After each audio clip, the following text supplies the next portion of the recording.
Hi everyone. So I think I'm properly audible now. Am I audible now? Yes, no, anything in the chat section.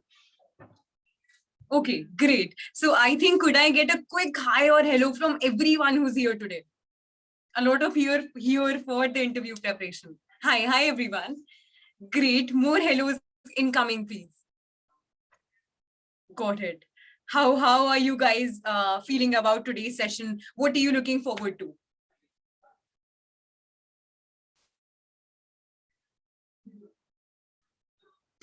Okay, very normal highs today. No, not very cheerful people. Why so?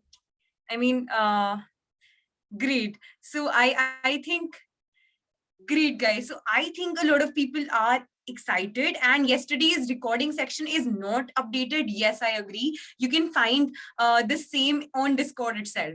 So if you're there on Discord, you'll find the recording section on Discord and you'll find it there, right? I think um okay. I think who's asked this question though? Vinod has asked this question. So you'll find the same there itself on Discord. And yeah, anything else, guys? What are you looking forward to today? I am doing thank you for asking how I'm doing though. I'm doing pretty fine, though I have cold, which is very seasonal these days. So how what are you looking forward to in today's session apart from placement preparation? I think I'll give you an idea about that as well. But then it would be great if you guys could tell us more. Meanwhile, I'll just make this live on YouTube first so that we have things we can go for, right? Okay. So that ways we get to know what we can expect from the session today. And yes, here we go.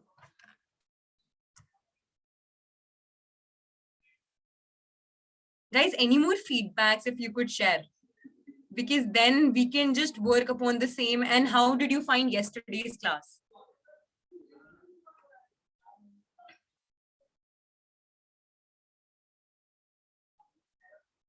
Okay, so it is being live streamed now. And here we go.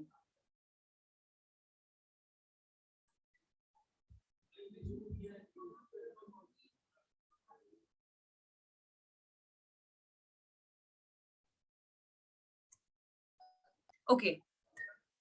Okay, so it is being live streamed.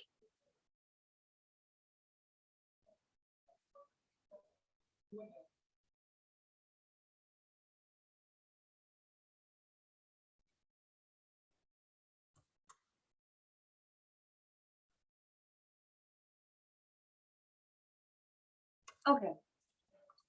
Hi guys. So I think since it is already being live streamed, now I want to ask you one question. Who attended yesterday's class? Yesterday's class link. I think you'll find the class recordings now. They'll be there in the chat section. They'll be there in the recording section. I'm sorry. Okay, a lot many people did. So what did you learn yesterday? A quick question for everyone again. What did you find interesting in yesterday's class? Or is there any feedback we could work upon depending upon yesterday's class? What sort of feedback can we work upon? What sort of feedback can we take from you guys? The class was too fast. Was it, Soumya? Okay, got it. Anything else? Today is my first class. Okay, so for people who have this as their first class, guys, you do not need to worry as such, because it would be a pretty nice class. I can assure you that, because again, first of all, it is placement preparation. So placement preparation is something that is more sort of related to everyone who's going for jobs, right? I think ultimately at the end of the day, a lot of us are into jobs, right? Are here for the job thingy. So for the same, today's session would be really helpful for you guys. First of all, I'll just brief you about what you can look forward to in today's class, right? So once you're going ahead with today's class, the first thing you can expect here is, of course, to meet your instructor whom you met yesterday as well, if you came here yesterday, wherein she taught you about YouTube clone building. Now today, she'll be telling you about more about how you can go ahead and prepare for your placements, right? So once you go ahead, sit for your placements, you might have a lot of issues coming in when it comes to the interviews, because what we understand is that taking across user feedback, across students feedback, what we understand is that a lot many of us might be really good at coding, right? But then a lot many times we do face issues when it comes to sitting for the interviews, sitting for job interviews, placements, whatever it is, right? So I think that is something that we can work upon, and that is something we'll be looking to address in today's class. Okay. And how to actually work like a programmer. I think, Vandana, more than that, this session would be about how to actually give an interview like a programmer. So something like that. Okay. So great. So before we begin, before the instructor comes in and takes over, I think I'll just share across the Discord link so that everyone can find the class recording on Discord itself. It is bit.ly/Accio Discord. It's put here in the chat section now. Right. Now, guys, I think more questions coming in. Ma'am, I'm from non-technical background. So is this lecture beneficial for me? Anurag, I think I can just answer this, that once you're going for placements, I think both non-technical and tech people go ahead for placements, right? But then moreover, more centered around tech would be something that you can expect from this session. So this session would be more centered around tech. So make sure once you're going ahead with the session, you can expect to have a hang about how you can go ahead with, I should say, placements and job interviews, but then it would be related to tech interviews, of course, right? And can you share the YouTube link of this video? I think I can. Okay. And background doesn't matter for sure. Yes, I agree, Soumya. Okay, so Priyanshu is asking, I've completed my BTech in 2018. I have no experience till now. Am I eligible for MAANG? Okay, I think you won't trust me. So I think the instructor can teach you better, can tell you better, but of course you can. So what happens is that what these companies are looking for is how you can go ahead and code. Right, so they'll be looking at your overall personality first thing, and how good you are at the skills they require. I think most of these companies require DSA. Is DSA enough? I think Ajit's question is something really similar to this. So Ajit, what happens is that once you're going ahead with placements via us, the placements begin in the 3rd month itself. Even though the course takes at least 6 to 8 months to complete, the placements begin in the 3rd month. And why do they begin in the 3rd month? It's just because DSC is something that we teach by the 3rd month. So once you go ahead, complete DSC, you are eligible to go ahead with placements. So DSA is the most important thing for placements. And if you're going ahead with DSA, that's the only thing that is required. Trust me, nothing else would be required, but everything else is an add-on. So if you go ahead, learn other things as well, that's even better. Right. And okay, I'm in 3rd year BTech CSC, but will you give 100% placement assistance for me? Oh, why not? I mean, so what happens is that we do give placement assistance to everyone who's coming to us. I think that is something that we've been really clear about. Once you go ahead on our website, once you research about us on any other platform as well, this is something that we were very clear about, that you do get placements via us. Now, what sort of assistance do you get through us? Simple it is. We'll be bringing to you the companies, we'll be training you for them, we'll be training you through mock interviews as well. So you'll have unlimited mock interviews throughout the course. And this session that you'll have today, that will give you an idea about how these mock interviews take place and what sort of job interviews or what sort of things that you can expect once you're going for placements, right? So this is something that gives you an idea about that. Though in order to know more, in order to go ahead and practice, you would have to be amongst the main batch students. Right. Okay. I'm in 1st year now. Am I eligible? Yes, you are eligible to join the course. I think that is something that pretty much everyone is eligible to go for. Right. So I think there's no diploma. Guys, I think there is something that I'm really, and I think a lot of us are really clear about, that once you're going ahead with the course, you're pretty much eligible for placements, you're pretty much eligible, right? So there's nothing as such that you cannot go ahead with placements if you're or you cannot go ahead with something or the other if you're joining the course with any background. So once you're going ahead with the course, there's any sort of background you can come from, you're eligible for placements. And I think the instructor would be covering the same today. So the instructor would be here with us now. And Suman, can you take over? Hey, yeah, sure. Hi, Suman. So I think she can take over. And guys, a quick greeting for her as well. A quick hi or hello to Suman as well. Thank you for joining, Suman. Best of luck. Thanks a lot. Thanks a lot, Shikha. Hi, guys. So how are you doing? Assuming so many people are here just to know how to grab opportunities at big wigs, right? And I guess so many people from the yesterday session too. Hi, guys. Hello again. So happy to see you guys who had already been a part of the yesterday session. And as I told them, today we are going to cover the placement session and all the topics that can be covered during the placements and the interviews. We'll cover them all.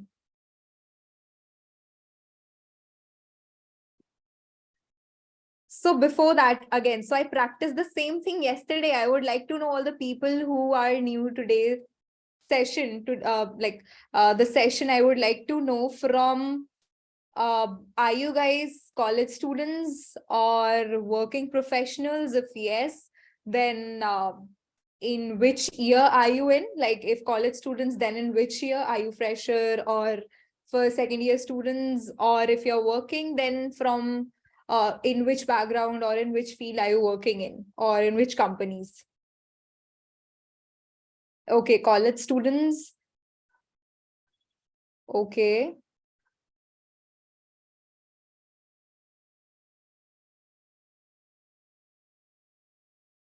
That's good. So we have many people who are already in college and then there are pass outs.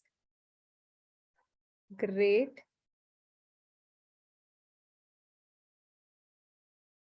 Cool.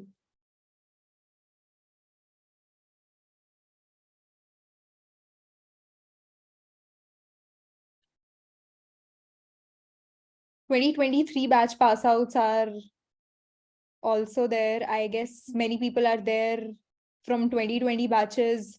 Cool. So let's start and let's see what do we have for today's session.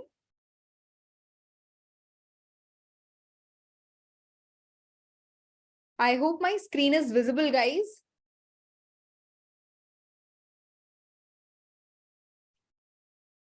Great.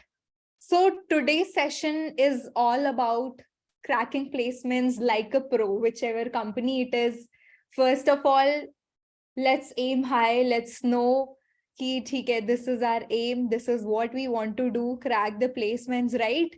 And let's see how we can do that. Okay, so I'm your speaker for today. I'm Suman Ghosh. Let me introduce myself. So I'm currently working as a software developer one at Navi. I have worked at GFG as a member of technical staff previously. And apart from that, I have interned with around 6 to 7 companies with that. Like when I was in my college years, there is a program which is organized by Google, which is GCI, Google Summer of Google Coding, which is for pre-university kids. So I have been a mentor in that program also, where I have mentored around 500 students who were pre-university, like they were school students who were into this open source program. Apart from that, I have mentored across 1,000 students till now in front-end development, to be very specific. So that's all about me. Also, if I talk about the stacks that I have worked upon or I'm currently working on, so I've worked on front end primarily. in HTML, CSS, JS, and then there are so many different libraries that are there in CSS. With that, I have worked on frameworks like React JS and Angular JS, primarily in JavaScript. I've also worked in backend using Node.js and Java Spring Boot. So these are all the technologies which I have worked on, including the different databases. So yes, it's been a long time since I started this journey of mine being a software developer. I am also someone like you who might not be from a very lavish college, right? I was also someone who was mediocre in studies. Initially came to a college where not many good companies come. So I had to do things all by myself, crack interviews, and then I've landed up to the dream company, which I actually wanted to come upon. So yeah, this is all about me. Starting with today's agenda, what are we going to learn today and what are we going to actually see today? So the first thing that we are going to learn and explore on the placement preparation, how to actually find opportunities. So this session is actually aimed for all the students. So people who are freshers, don't worry. I'll tell you how to prepare, because preparation is the first stage, obviously, and then one can sit to the interviews, right? So I'll tell you how to prepare, on what all parts do you need to actually act upon to be that comfortable with interviews. Okay. For the people who are actually prepared, that is the second step, right? For the people who are actually there, I also have something for you, because people who are actually prepared, they actually don't know how to apply for jobs, how to connect with people, and what are the different ways in which you can apply to companies. So I'm here for that also. And at last, people who are already interviewing, in that situation when they are absolutely like prepared for the good companies, for them also I have something with me. So it's going to be a session which will help everyone in detail. So I'll talk about details one by one. First, I'm going to talk about how to grab opportunities, exactly how to search for opportunities. Next, the skills that you would require to become a software developer. Specifically, then I would talk about front-end interviews in product-based companies. That can be Navi, Flipkart, Myntra, Swiggy, Amazon, all these companies, most Uber, or let's say Postman, most of these companies are having a standard front-end interview round. So I'm going to talk about that round also, and what are the specific rounds you can expect, and the questions also that you can expect in each of these rounds. Then we are going to see a session wherein I'm going to talk about a perfect resume and how you can build it. Okay, so these are the 4 steps that we are, and the 4 things that we are going to learn today in today's session. So are you excited? I hope there are so many questions. What I'll do, I'll just take up the first session, the first section, which is the placement preparation section, and then you guys can come up with your doubts. And this section is more about interacting, guys. This whole session, we have nothing that is in theory. This is the place where you can clear your doubts. So please be comfortable. Please feel free to whatever doubts you have. You can add your doubts in the comment section. Okay. So let's talk and make this session more interactive, and also a place where your questions get answered actually. Okay. So shall we get started?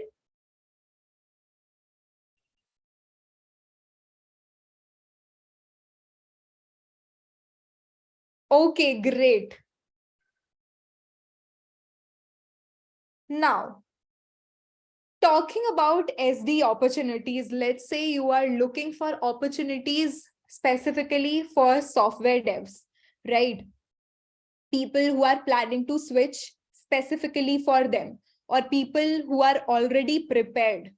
They are looking out for jobs and not getting some opportunities. Let us discuss the problem exactly.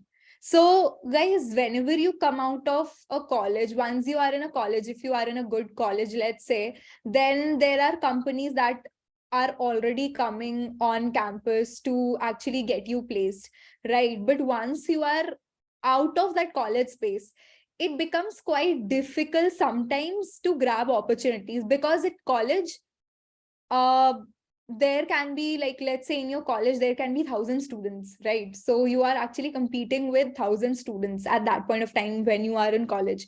But once you are out of college, you are actually competing with so many people who are actually applying for jobs. They can be in lakhs also, they can be in thousands also, right? So the competition sometimes becomes difficult. So sometimes you don't get to know about open vacancies. Like when you are in college, placements come, right? So you get to know ki, today this company is coming, tomorrow this company is coming. But outside, you don't get to know that. There's not a proper place where you can find all the opportunities at once, right? So that's an issue. Next, you compete with numerous people without even knowing their capability. So it's tough sometimes. In your college, you know, okay, this batchmate of mine is too good. So if I want to crack a placement, I'll have to outperform that guy, right? So you know the capabilities of your friends. But when you are out of that place, you don't know how your competitors are actually working, what are their capabilities. Now, sometimes it's hard for your resume also to get noticed by recruiters among the whole pool of applicants. There are thousands of people applying for a job and thousands of people having their resume.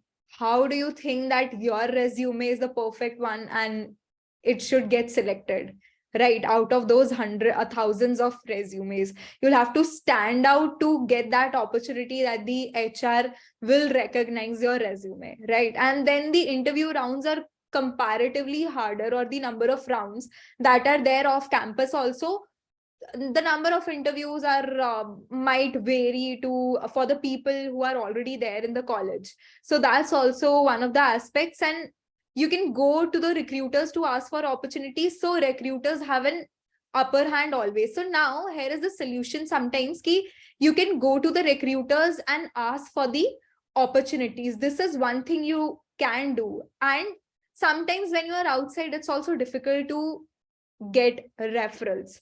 So these are the things which can be a problem when you are applying. But let's find a solution on how we can make this process, this application process, a bit easier, right? Now, the first thing is knowing opportunities. First of all, if you know the opportunity, ki theek hai, this company is hiring, you are already having an upper hand in comparison to the people who are not knowing about the opportunities. But the question is again, ki how to know the opportunities. And guys, whatever I have written here actually is something that I have done myself. And this all the things that I've noted down here have actually helped me in getting into a company where I wanted to be, and to interview with companies which are really good. So these are the tips and tricks which I have followed myself. So the number one thing that I did was to make a list of the companies that you want to apply for primarily, and keep a track on their job portals or on LinkedIn. So I hope everyone is there on LinkedIn. LinkedIn is a professional platform where you can connect with people professionally. So let's say what I did initially, I made a list of companies. Let's say I wanted to apply at Navi, and then Myntra, Swiggy, all these companies, Flipkart. So I made a list of them. What are the companies where I want to apply? Similarly, you guys can also do. Check online. There are good startups which are currently India is having a booming range of startups, right? So many good startups are coming who are paying so good. So you can simply get, if you search on LinkedIn also, a list of good companies, or unicorn companies on Google also, if you search, you'll get the good list of and good amount of companies there. So make a list. These are the companies I would want to work. Now go to LinkedIn, find jobs on LinkedIn, get notified when a new vacancy is there. So the first thing is that, okay, make a list of companies.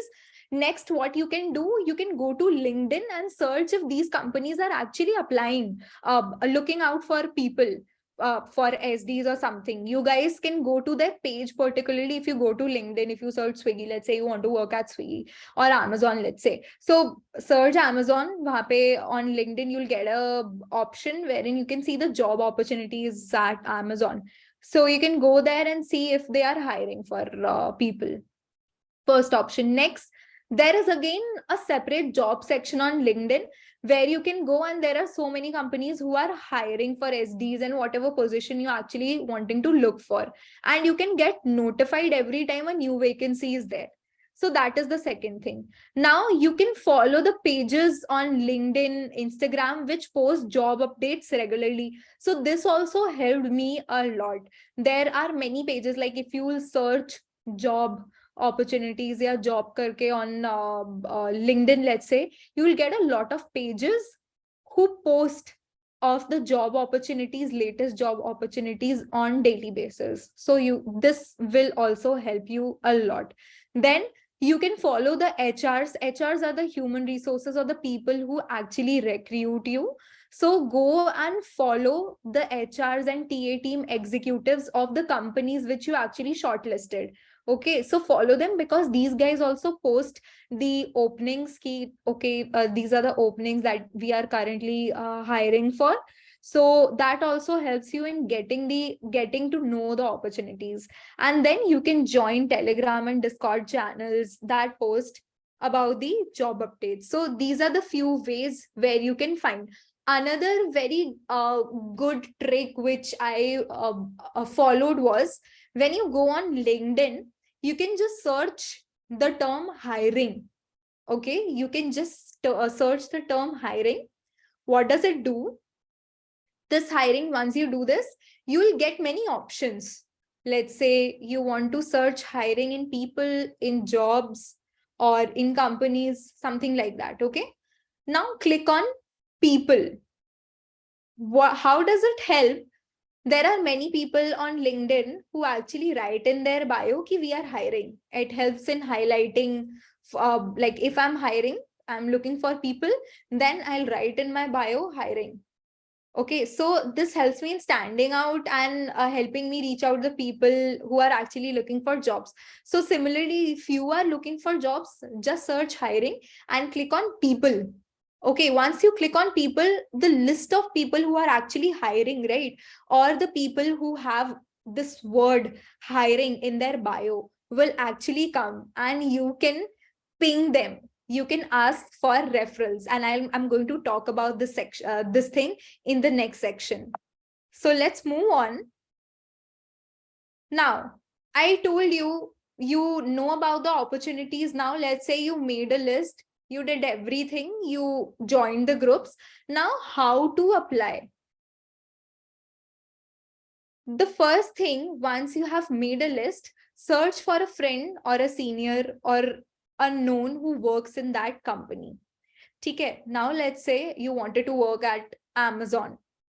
So you found, okay, this is the company I wanted to work. Now you can go to their jobs page. If let's say you found a job, they are hiring for front-end devs. Next thing, what you can do is, rather than directly applying on that portal, see, on portals generally, again, lakhs of people apply. So it's difficult for, and whosoever can apply, right? There is no constraint. Whosoever applies on that. And actually the search criteria is also not seen by a human. It is done by an ATS, a robotic thing, which actually checks, or a computerized thing, which goes through your resume. So the chances of your resume getting shortlisted is very less at that point of time. So rather than, what do you do? Once you get to know about an opportunity, go on LinkedIn, go on, let's say, Amazon ka page, just search everything on web, use LinkedIn on web. It helps you a lot. Now, once you go there, find for people who work in Amazon. If you have a friend or a senior who works in that company, well and good. Ask for a referral. What is a referral? You are actually asking people to refer you to their company. How does it help? Because see, if anyone is referring you, they are going to directly send your resume to the HR. In this case, what happens? For an HR, it is easier to go through the referrals rather than searching to that main system where there are thousands or lakh number of resumes, right? So through the referrals, there are less number of resumes. So they give an upper hand to the people who are actually referred. Okay. And also the people who refer you, if you get selected, they also get some amount of you being referred. So that is why people refer if you have a good profile.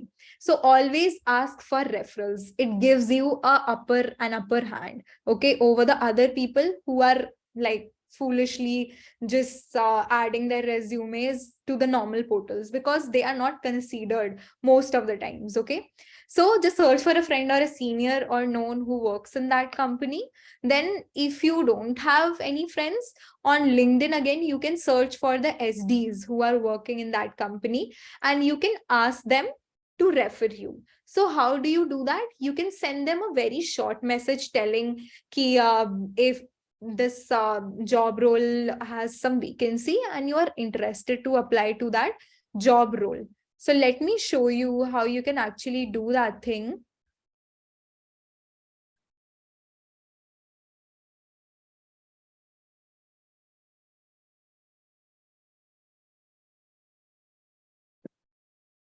Yes.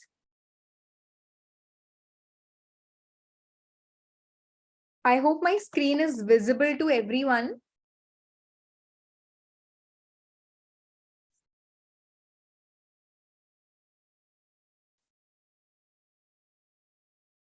Is my LinkedIn visible? The tab that it's visible, right?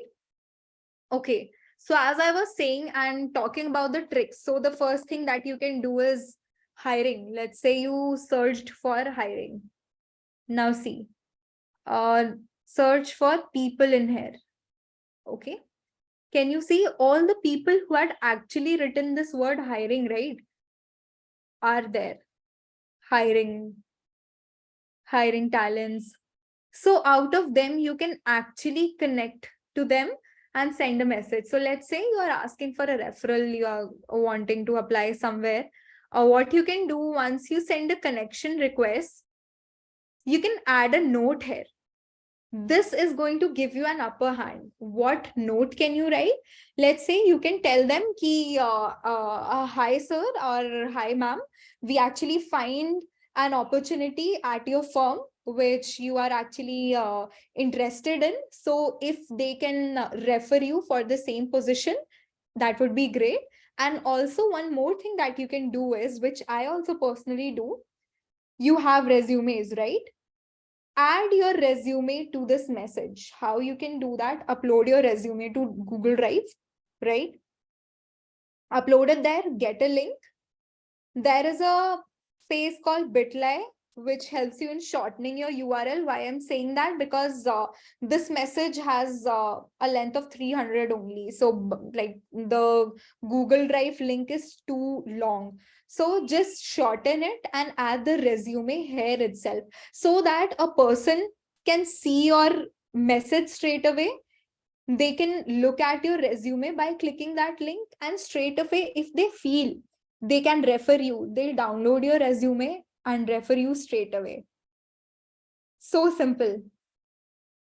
And if you would have like done it ki pehle I'll send the request, once the person accepts my request, only then I'll send them the message, like that. But see, using the normal LinkedIn section also, you can send the messages and the person can straight away, if they want to refer you, they can see your message without even accepting your connection request, and they can refer you, right? A simple process, and that helps a lot. Like I started using this method and I was able to grab so many uh, referrals through this method. So this is a very useful method. How to send the message, like you can just use web. Okay, just use web, and what you need to do, just click on connect, and connect pe there is an add note ka option. write your message here. Let's say, hi, sir. I found an opportunity for, let's say, SD1 at your firm.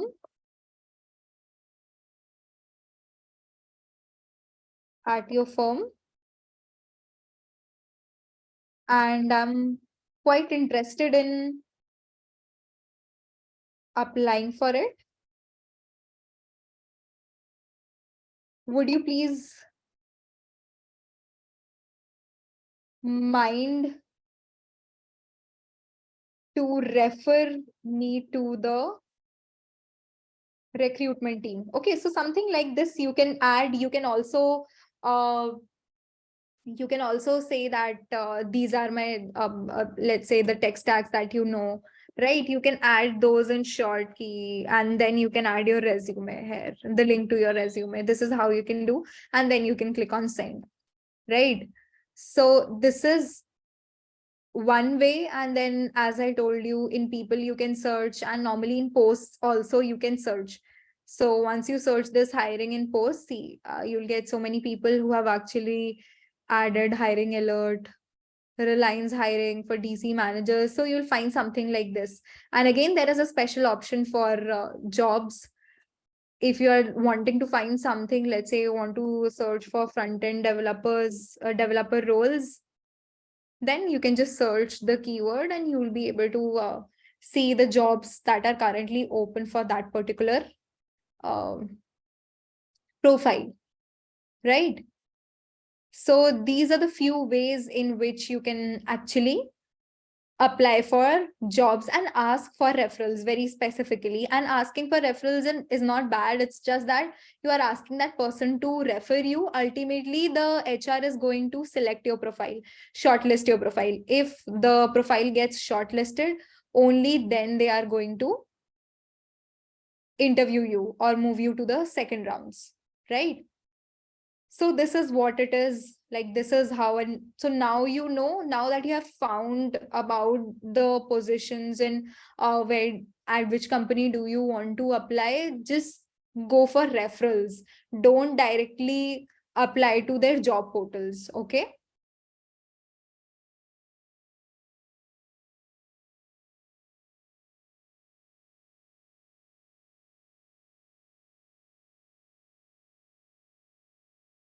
Cool. Moving forward, now, how referrals help? I hope you understood that what referrals are. Now let's talk about how referrals help. As I told you, ki some companies mostly hire through referrals only. Why? Because whenever, let's say, me being a senior a developer, I'm going to refer someone who's actually having that forte, right? He who is actually capable of clearing the interviews. Why would I refer someone who's not having the capability of clearing the interviews? So I would obviously, like, one set of shortlisting I have done from my side, only then I have referred that person. So it becomes easier for the recruiters to actually go through those resumes. It's easier for them and it's time saving. Actually, that is why they give more preferences to the resumes that come via referrals. Then recruiters consider referred resumes more as compared to the ones who applied directly. I told you already, your resume has better chances to get shortlisted, right?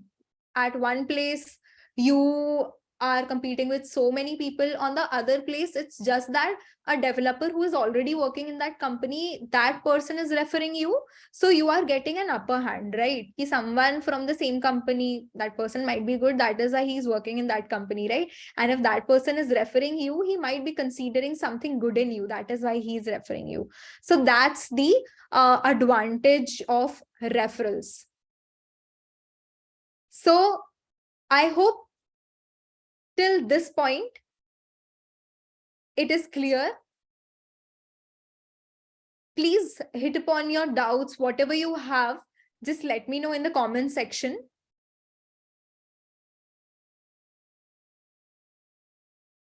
Before moving forward, I'll just, if anything, like till now you faced any issues, we can discuss on them. Like, it's not related to what I discussed now. If you are still facing any issue, like, I hope these things are clear and these steps are clear so that you can use them for your upcoming things. Let me go through your doubts one by one.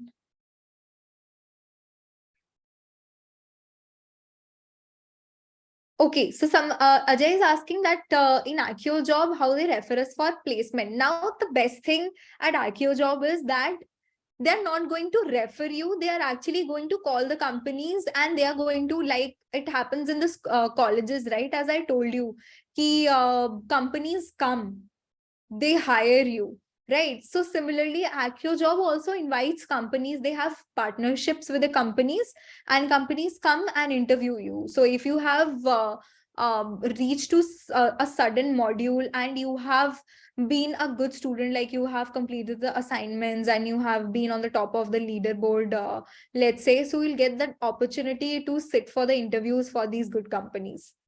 So that is the best thing, that you need not ask for referrals in the first place. If you are at AccioJob, we are going to provide you that opportunity where companies are coming to you. You need not go to the companies.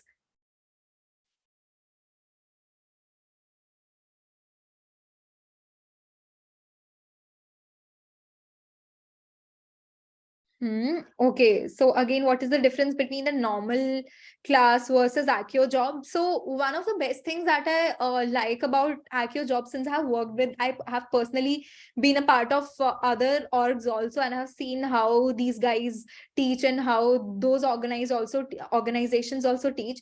So herein, what do we have? Let's say ki it's front end. It's a whole course, and then we have DSA, we have front end, and we have back end. So each of them are broken into modules. Okay, so let's say for front end, we have module 1, module 2, module 3, let's say. Okay, so module 2, let's say if it takes 1 month, so it is going to be a rigorous program wherein you are going to have classes from Monday to Friday, and then you are given assignments on daily basis. Once you are done with the module 1, then there is a test that is taken upon. If you clear that test, only then you are going to go to the next module. If you fail that test, then you'll have to remain in the first module, and it's completely free. It's not that key you are again repeating the same module, so some extra amount is there. You have to clear that, like you see in classes, right, when we were in school ki agar fail ho jate hai, so you remain in the same class. So it's just like that. You'll have to repeat that module. Just we want to make sure that whatever we are teaching, that is clear to everyone, right? Only then we move you to the next module, and then there are step by step. Once, let's say, you are done with the whole front end module, you are done with HTML, CSS, JavaScript, advanced JavaScript, and then React JS. Then specifically this time what we have done, and we keep on changing stuff. This time what we did, since we understood that companies, when they come, they expect that students have a unique project. So at other firms, they take upon projects which are cliche, which you can see on YouTube also, but we take up projects which are unique, which you might not see at any other place. So we take up that projects, we help you, we divide, let's say if there are 60 students, we divide the group into 10 to 15 students. Each 10 to 15 students have a mentor who are going to help them in preparing a project. So this is how we do stuff.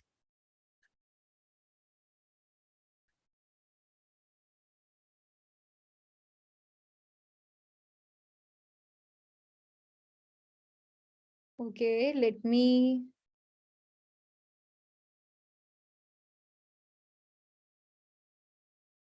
Yes, everyone can get a referral, guys. Just that you need to have a good resume. For getting a referral, one should have a good resume, right? Let's say ki I am referring someone. Why would I refer someone who might not have those skills again, right? I would refer someone who is having good skills. So that is must.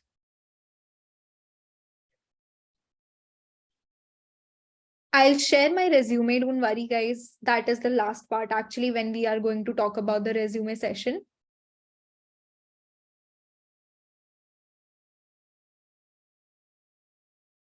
No, that doesn't happen. Ki someone refers you and you didn't clear the interview. will the image, that person's image in the company gets affected? No. Every people refer around 100 to 200 peoples also.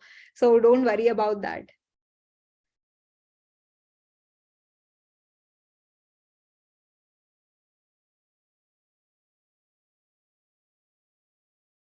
Also, guys, percentage doesn't matter. Whatever percentage you had in school or in college, that won't affect. If you are aiming for good companies, they only focus on your skill.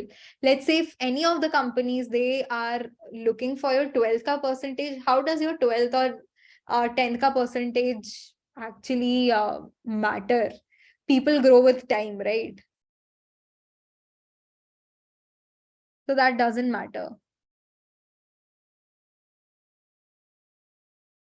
So let's move forward. Now let's talk about how to make your resume strong. Before that, let me tell you that so many of you are already asking ki how to make a resume, how to make your resume strong. So ऐसा नहीं होता कि resume एक दिन में ही strong बन जाए या resume एक दिन में ही बन जाए. It's not something that you can do in one day.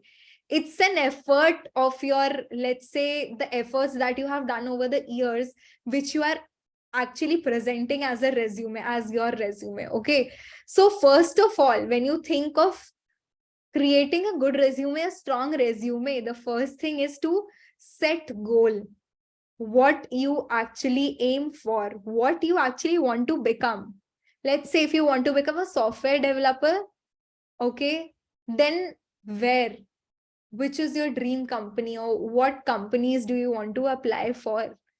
Set some goals for you, because once you have goals, you will at least know if whatever directions you are picking up, are you going into the correct directions or the wrong directions. So picking up goals is the first thing. Then set some steps of how you're going to achieve those goals. Very important. I have seen people very confused. They don't know actually ki karna kya hai, and then they don't know ki what are the steps. Let's say there are some people who know ki what they actually want to become, but they have never thought of actually breaking up into steps. Ki theek hai, if I want to reach to that step, what all things do I want to do? Let's say I wanted to become a software developer. Now I knew that my college won't help me in getting into a very good company, right? So what I did, I talked to people who were at good companies. I got to know ki theek hai kya kya chahiye. Ultimately, it's the skills, right? So I knew ki okay, these are the skills that I should learn for becoming a developer, and then I'll have to do some internships. I'll have to make good projects. Only then maybe my resume can be shortlisted. So these are the steps that I had defined for myself, and then some granular steps also. So always whatever you are aiming at, break it into steps, right? Then obviously once you know what are the steps, work accordingly. It's not that you were soch liya hai and you're not working. So once you do all these things, your resume will automatically become strong. Okay, because if I say for a fresher who is currently in first year, let's say, and he's saying mujhe apna resume banana hai, for them, what do I suggest? They have nothing to write in their profile right now, right? So the first thing that they'll have to do is to set a goal, give themselves some time, right? Because things build when you give yourself time and your goals that particular time, and automatically your resumes, and if you work accordingly, your resume is going to be strong. Now, talking about the goal, so what your goal is. Since we are here, I'm assuming that people want to become a software developer in product-based companies, or let's say service-based companies. They want to work in some startups or established MNCs, and profile in which we want to work in. So you should know ki matlab, where first thing, what do you want to become? Once you know that ki this is something which I want to become, next thing is which all companies are you aiming at, because that helps you in applying and knowing their job opportunities also. That circles out things. Okay. So these are the small steps. Whenever you are thinking something, just go through these things. Once you know that, so let's say currently since we are here, so I'm assuming that everyone wants to become a software developer in a very good company, right? So once you know that, we should know that what are the things that are required to become a software developer at these product-based companies. Product-based companies are those companies, guys, which make products of their own. Let's say Flipkart. So Flipkart has a product of their own, right? They sell stuff. Amazon have their own products, right? Mini TV hai, then Amazon as a platform, then they provide Prime videos, so many services they have. Google is a product based company. So all these companies who pay heftily are actually product based companies, and service based companies are like Infosys, TCS, ThoughtWorks. Then there are so many companies who actually sell services. They make products for their clients. Okay, so these are some service based companies. They don't have any product of their own. They are working for other firms. They are making products of other companies. So these are what service based companies are. So now, since you know that where you want to work, so what are the skills that are required to become a software developer? The first thing that you should know is DSA. DSA is primary. Just pick up any language first of all. It can be, if you want to just straight away start with, pick up C, C++. Okay, C++ are the basics. Then once you have done it, C, C++, then Java is there, JavaScript is there. So many languages are there. So you can pick up any of the languages, then start off with the data structure and algorithms. Being a software developer, the first and primary thing you should know is to solve problems that using code, right? So for that, you'll have to learn DSA, problem solving.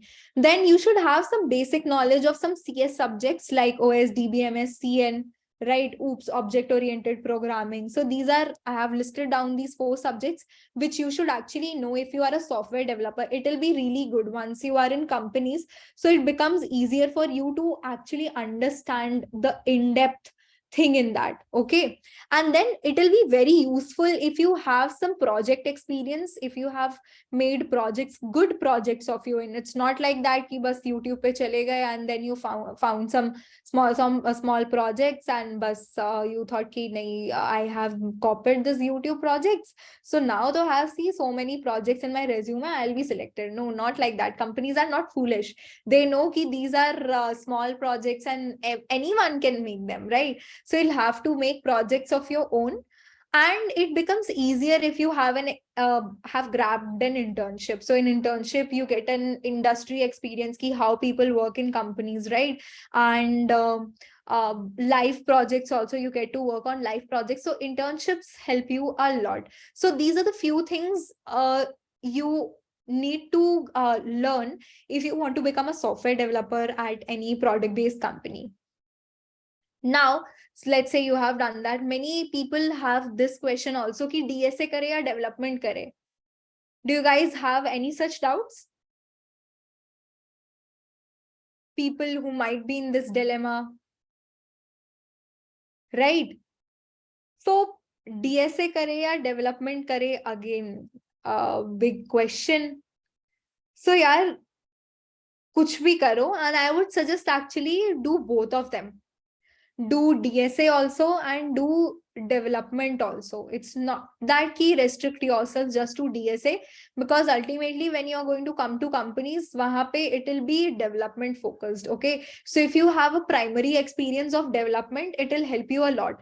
Like when I was in my internship days, I knew DSA also and I worked on development also. As I told you, I interned with firms and I had worked on the live projects of there. So I had an internship experience and industry experience, and I saw how actually companies work, what are the tools they use, how do they function, how do they make a whole project, what is the ideology. All these things you get to learn a lot. So I would say rather than going with one thing, you can focus on both the things. That is absolutely fine. So you can learn DSA, you can do competitive programming, then you can do front end tech and back end mein se. You can pick up on anything front end ya back end mein se. And then you should do some internships, either as I told you ki you can go with your personal projects also. That is completely fine. Okay, So any questions still here, guys?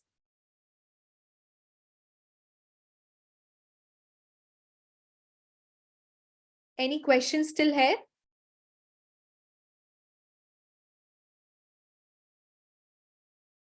So for DSA, what I did there, so when I was in my college days, I didn't have AccioJob or any such platforms as such.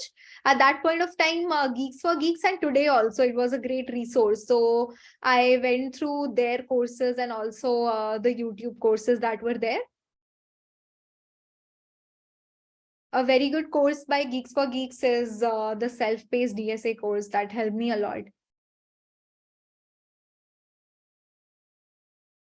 Difference between DSA and development. DSA is the data structure and algorithms.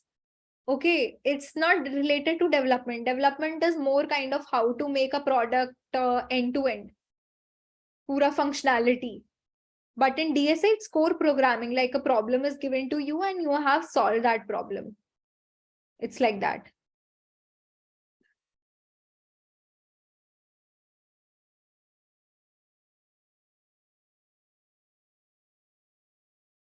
Priyanshu, so you have no experience till now.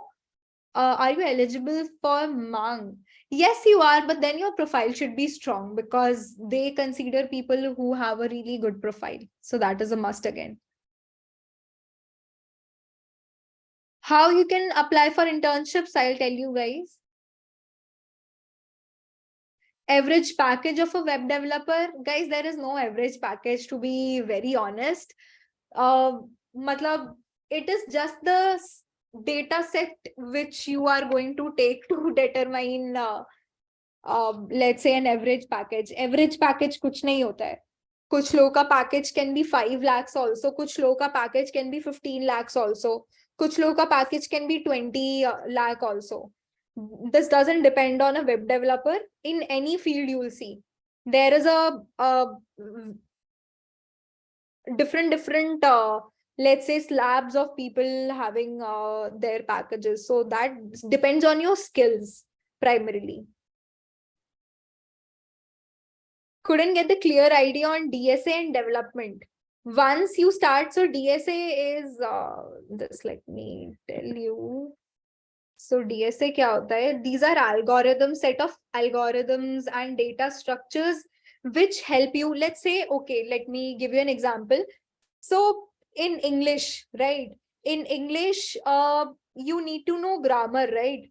To speak or write fluently. Grammar is the basic thing. You should know grammar for any language. Let's say for Hindi, English, or any language, there are some set of grammars, right?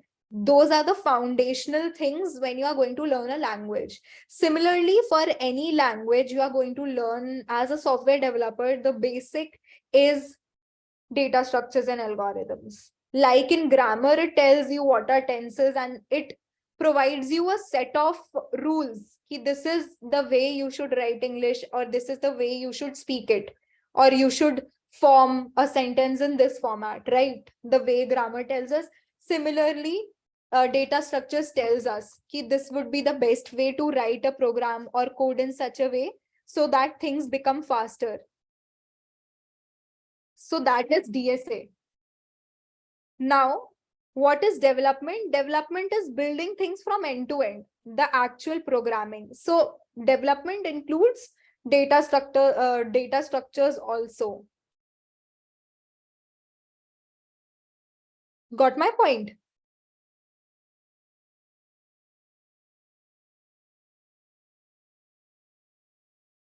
Yes, portfolio is necessary to get a job.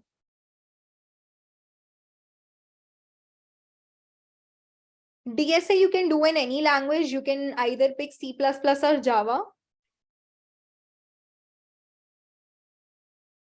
Development would be a better career growth. Sorry, guys.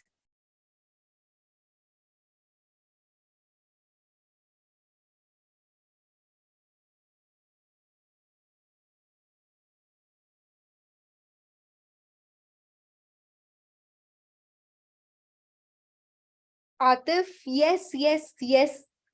Atif, portfolio is very necessary. Portfolio is your resume. Just that. Resume is very necessary for any job. If you're going to apply as a lawyer, or let's say at any place you're going to apply, right? Portfolio is something which is going to tell about you. It's a brochure describing what you actually are. So that is important, right?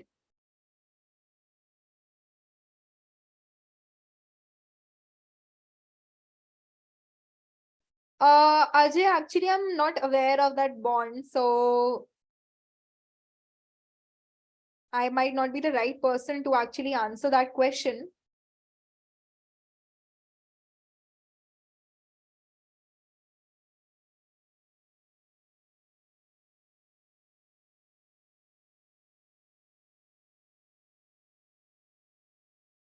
Okay, so let's move on. I see that you guys are having so many doubts, but before that, the resume building session we are going to have in the end, guys. But let's understand the interview process. Okay, देखो, एक बार you know the skills, you know how to apply those skills. Once you have that much preparation, only then there is a point of talking about resumes. Let's say you know nothing as of now. Resume की बात करने का कोई मतलब ही नहीं बनता. There is no sense.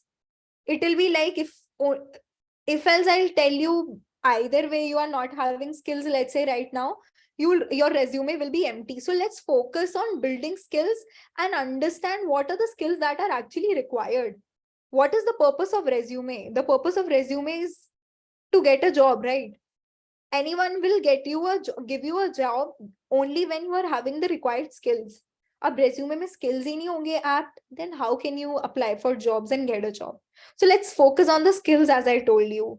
First thing, again, let me repeat this. First thing is not resume. The first thing is your skills. Now, as I told you, we discussed about different things, DSA, front-end technology, back-end technology, and all these things. Now, let's talk about specific. Let's say if you want to become a front-end developer. So yesterday, we had a session wherein we talked about front-end specifically. Today, we are going to talk about how to demystify, how to make the front-end interviews easier. So what is a front-end developer? Can anyone tell me? Many might already know.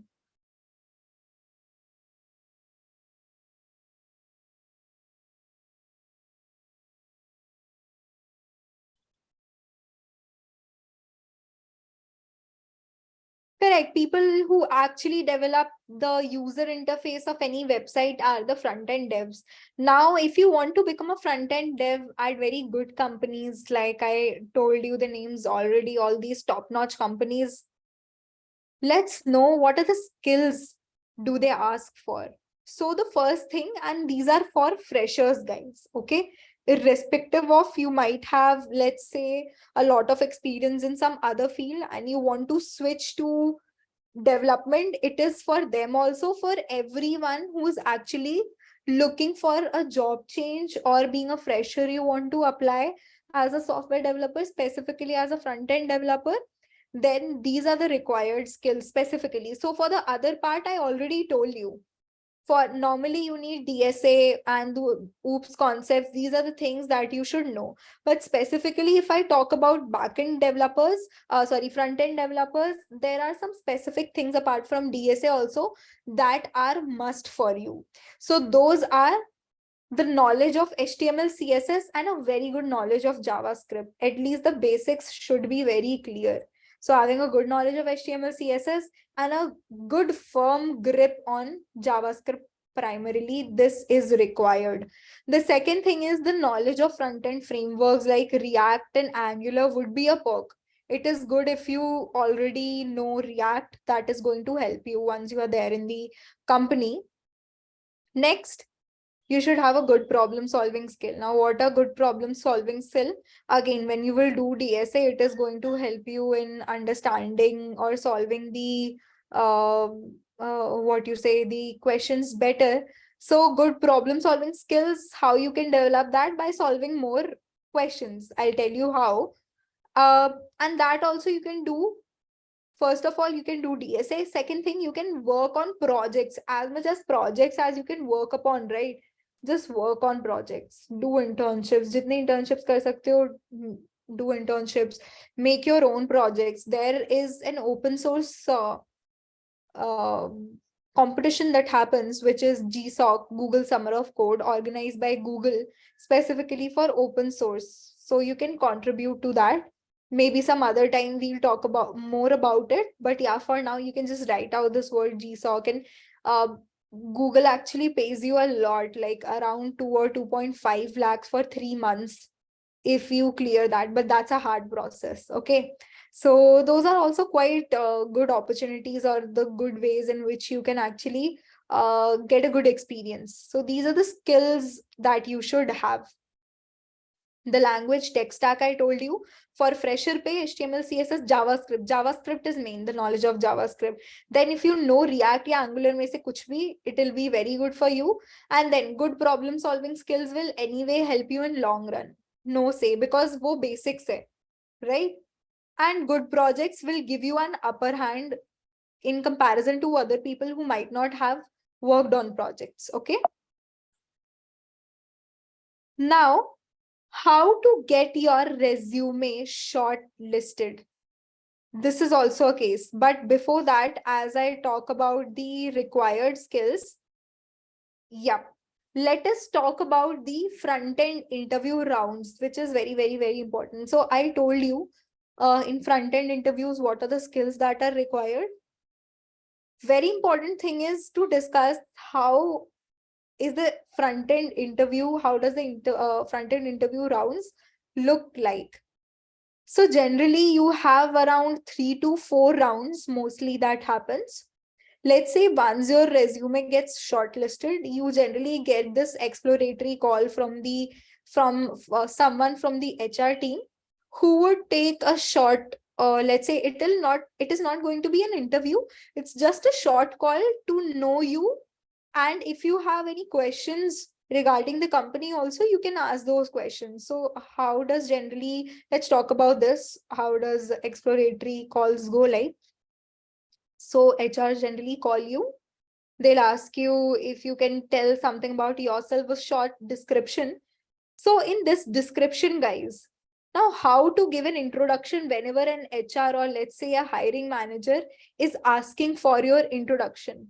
So the first thing that you should say is that obviously who you are, right? Your name. And then if you have worked in some companies in the past, or you have done some internships, so you can mention those internships. Let's say if you don't have any internships, then mention the languages, the tech stack which you have worked upon. So you can go like this ki, hi, my name is Suman Ghosh. As I told you, as I gave my intro, that I am currently working in, let's say, a so company. Previously I had worked with these companies, I had interned with so companies, and primarily with in the front end I have worked on projects. Like, you can talk about the projects which you have worked upon. Okay. Projects, once you have told, you can tell ki these are the tech stack which I have worked upon so far. So introducing yourself is just like a sales pitch, how you can sell yourself to people. So make sure your introduction is bang on and specific and tells a lot of, and actually all the work that you have done till now. Okay. So this is in the exploratory call. They are going to ask you your experience. Once you tell them, they are going to tell you, okay, these are the positions that we are open for. These are the interview rounds. Generally in the exploratory call only, they tell you ki these are the interview rounds that we have in our company. They'll ask you your expected CTC and like how much salary do you expect, and if they can provide you that salary or not. And then they are going to move forward. If they feel that you are a good fit, then they can move forward with the first interview round, the actual interview round. Okay. Next is the machine coding round or a take home assignment. What is a machine coding round? In this case, what can be done? A coding question is given to you. Okay, a coding question is given to you and you are given, let's say 1 or 2 are dependent on the difficulty of the question. You are given 1 or 2 hour wherein the interviewer is sitting for you. You're in front of you, your screen is shared, and you have to solve a question which the interviewer has given. It can be a coding question. Let's say they can ask you, make a to-do list purely in JavaScript. So in companies like Flipkart, and I guess Amazon also, and some more companies, they ask you to build things in pure JavaScript. So that is why when I was emphasizing the knowledge of JavaScript is in front end is very important. This is why for. And making projects, how will that help? Here is where it is going to help.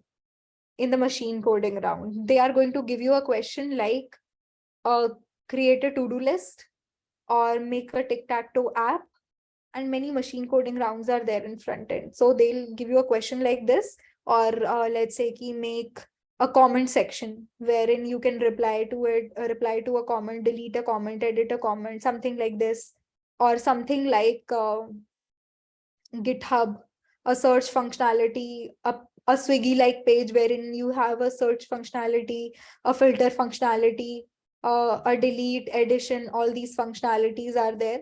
So something like this question can be given. In the machine code, the interviewer is going to sit in front of you. You are going to code, and in case you have any doubt, you can ask those people. And normally in machine coding round, you are allowed to use Google, so that is fine. And before that, you can ask your interviewers also, sir or ma'am, can I actually use Google for searching it out? If they allow you, you can straight away go and use Google also, okay, to find stuff. Not everything ki pura hi answer you are copying from Google. That is not how it is done. For small things, you can just go and search on Google. That is fine. So why? Because interviewers also check ki what are the things you are actually searching on Google. How is your Googling skill? So that is one more important aspect. So this is what happens in the machine coding round. Many companies give you take home assignments. So what happens in take home assignments? They are going to give you a question. They are going to send you this question via mail, and they are going to give you time. We'll give you 2 days of time, and within this time frame, you will have to solve this question, and you will have to send it via zip file or just upload it on GitHub and send us the link. So these are the 2 ways that companies send you an assignment. This is the first level of round. If you clear this round, then generally there is a problem solving round which focuses on your DSA skills. In good companies, there are DSA rounds for front-end developers also. So for solving these questions, first thing you should know DSA, and then I would prefer you, once you are good with the DSA, practice questions on lead code. Okay, practice questions on lead code.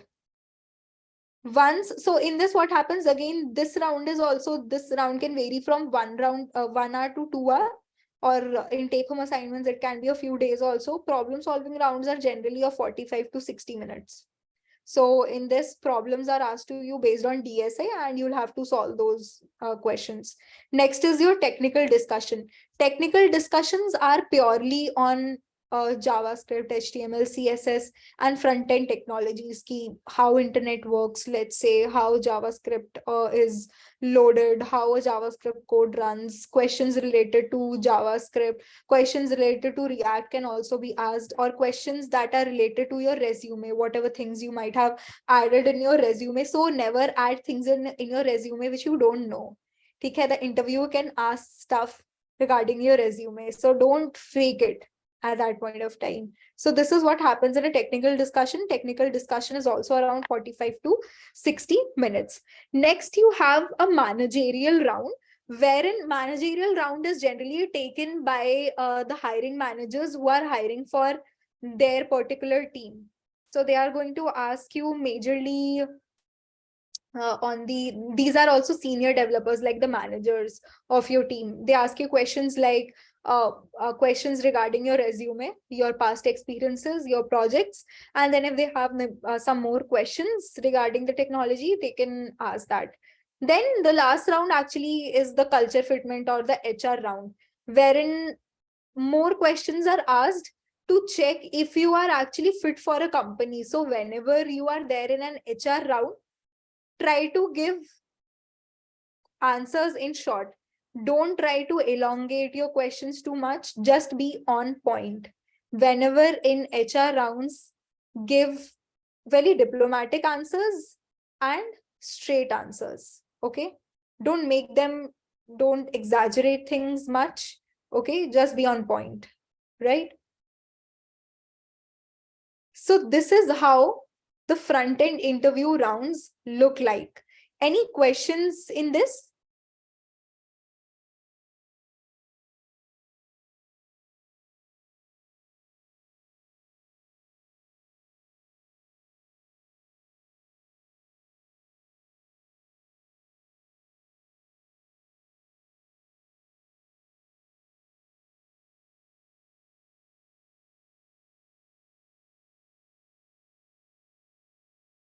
Anything else you would like to know about the interviews? Any questions that you would have in your mind?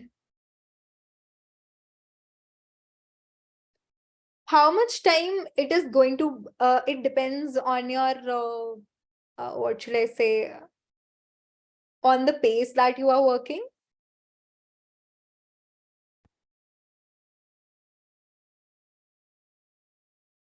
Shweta, good question. Can we include our weakness to be frank with interviewer? No, don't do that. Especially in front of HRs, let's say they generally ask questions like, tell me your weakness and a strength of yours. Okay. So in this case, you shouldn't tell your weakness. Just portray something that is not even a weakness, not a strength also. You can say sometimes I just focus a lot on my work that I just forget about my personal life also. So for them, for a recruiter, it is good that you are actually working so much. But somehow it's a weakness also and it's a strength also, right? So you can consider these things. And let's say you can give like personally, when I am asked this question of strength and weakness, especially strength is very straight to answer. But for weakness, I generally say that I don't know. Sometimes like I have too much on my plate. I take up too much on my plate. I'm unable to say no. So I'm still working on that thing. So you can say stuff like that. Ki sometimes I have so many things on my plate and I am not able to say no to people, but then I'm curbing on things. So then HR asks, were you able to work on your weaknesses? I told yes, I was able to work on my weakness. Initially, I had this that I was not able to say no, but then after that, I practiced this thing ki whenever I had too much, I used to firmly just tell people ki see, as of now, I'm not able to do this work. Maybe in future, if I'll have time, I'll pick it up. So I curbed my weakness somehow. So show them that your weakness that you had, you have actually turned it in your strength and it's not your weakness now. So these are some questions that like you can actually work upon. Never tell them your weakness, especially HRs. Let me see the other questions. To learn algorithms, to learn how to. No, first you need to know, Nishita, first you need to pick up any language.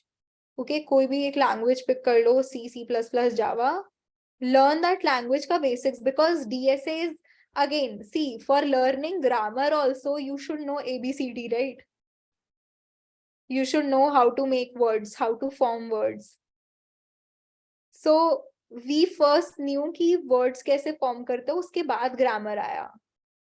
So first thing in any language is कि पहले एक language के basics सीख लो, because you cannot learn algorithms. लिखोगे कैसे? How will you write the algorithms? Once you know the language, you will be able to code things.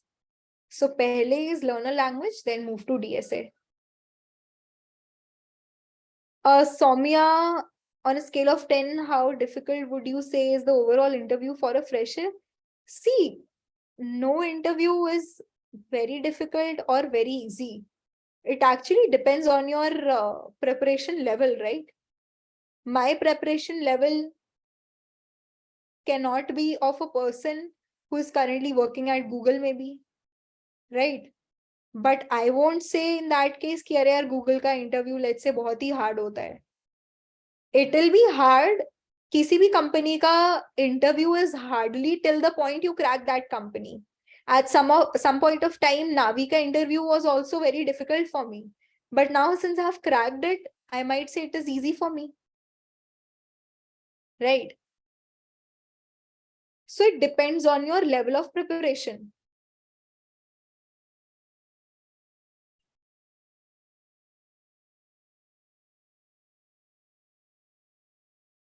Suppose, and for freshers also, like the interviewers are not that much difficult, because interviewers also know कि see these people are coming from the college, so they have that much expectation only कि at least basics आने चाहिए कि कितना जितना college में पढ़ाया गया है, that should be the things that they should know.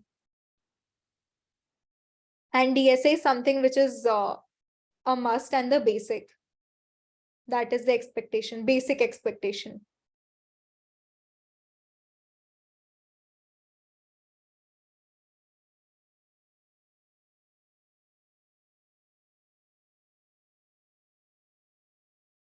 Ajay, suppose you're doing web dev from offline or a little institute, doesn't matter. Again, I'm telling you, किसी भी institute से करो यार. The important stuff is that how much are you learning and what your skills are. For upskilling yourself, like I also, when I used to do courses, so I used to learn from YouTube या Udemy के courses, normal courses, right? But ultimately I used to learn from there and I used to apply for internships and so on.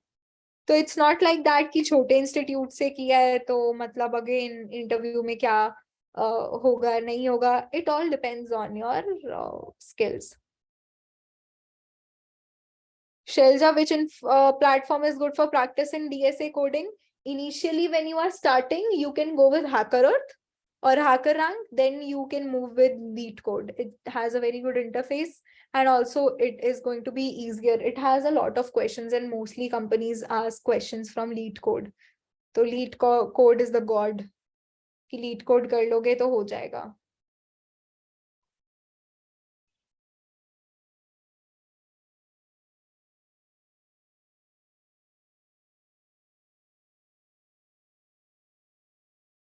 What should we consider to be a part of the company? Which company should we choose?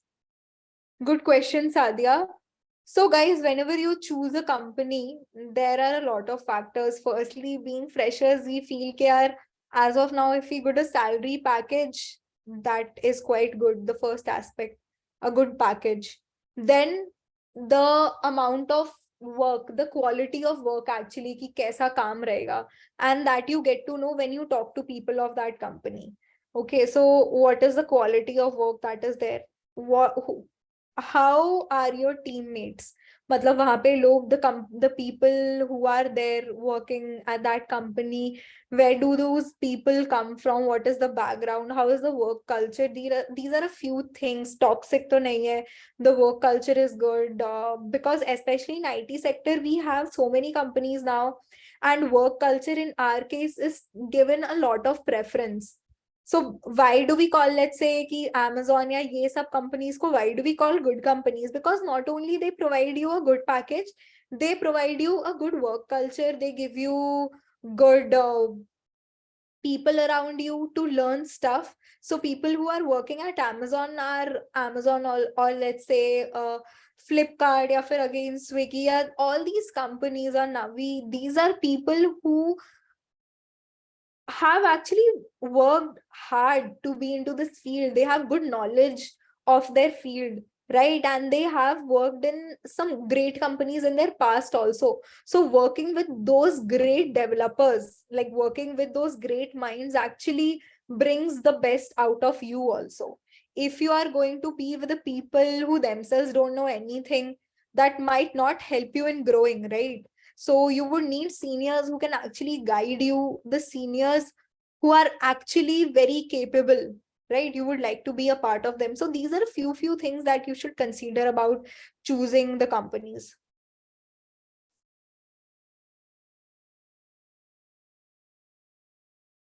Jerry, is it a requirement to be fast in typing? No, not that much. Initially, it's fine, ki whatever pace.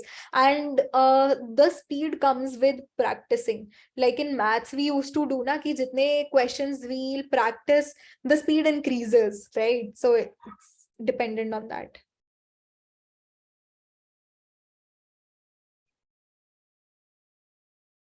Nawazuddin, how to stay confident? Yeah, right. Karan's is very right. You should practice many questions first of all. See guys, practice is the main key. Jitne questions practice karte jaoge, utna confidence build up hota jayega, and then you can give mock interviews. So at AccioJob, we have this provision also of taking mock interviews. Once you are prepared for the interviews, let's say we have taught you the 3 modules, now you are ready for the interviews, project bhi bana liya hai, next what? We take up the mock interviews. So there are professionals from different and good companies, Microsoft, Google, yahan sabse bhi professionals hai who are there to take your mock interviews. So when you give these mock interviews, they, matlab mock interviews mein kya hota hai, they are the same setup.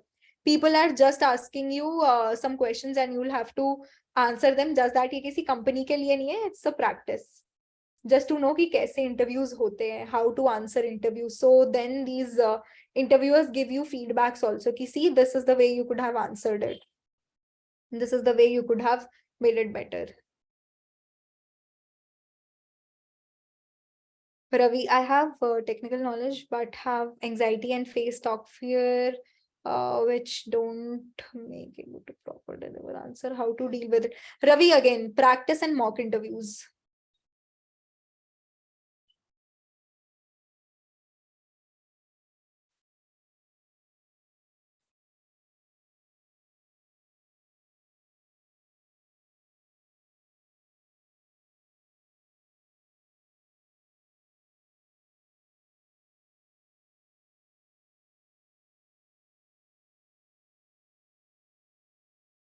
Sai Kiran, ki just in case you say that you don't have any weakness, generally the HRs don't take that. They are going to ask you, how is that possible that you don't have any weakness?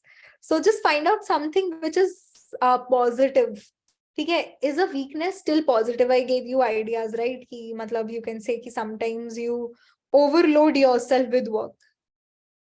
Okay, this is a weakness. One shouldn't overload themselves with work. Everyone has a personal life also. So that's a weakness. But see, for them, since you are their employee, it is fine for them if you want to take so much work.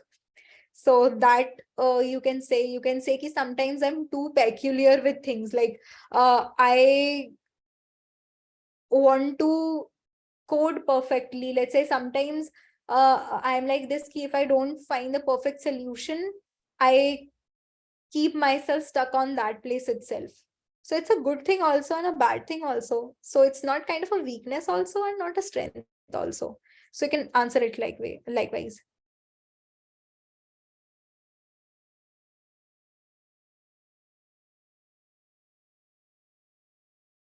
Actually, we are not only discussing about front-end interview preparation. We are, if you remember, I talked about normal SD positions also, wherein you should learn about DSA and these concepts of OOPS, OS, DBMS. From where you can learn it, there is a very good YouTube channel called Code Smashers karke, ya Gate Smashers, sorry. So Gate Smashers is a very good channel which you can go and binge watch. And on Geeks for Geeks also, you'll get all this data for these subjects, very good subjects which you should actually know.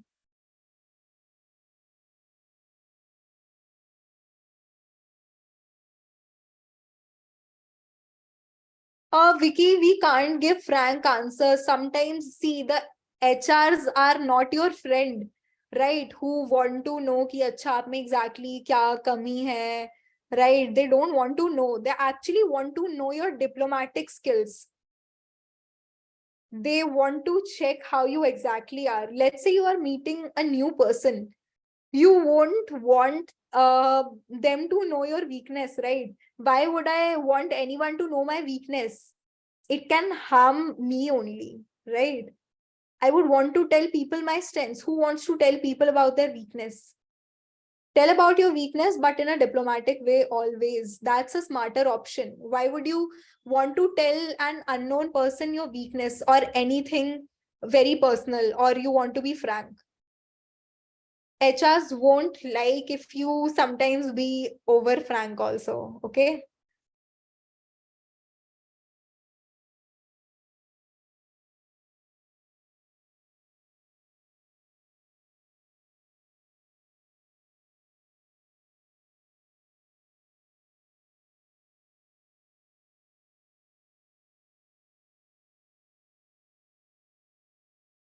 Shubranil, it's not like that. Key companies like MAANG, they need IITians only. No, they hire people from other colleges also. Like I have many friends who are not from IITs and they are still in Google.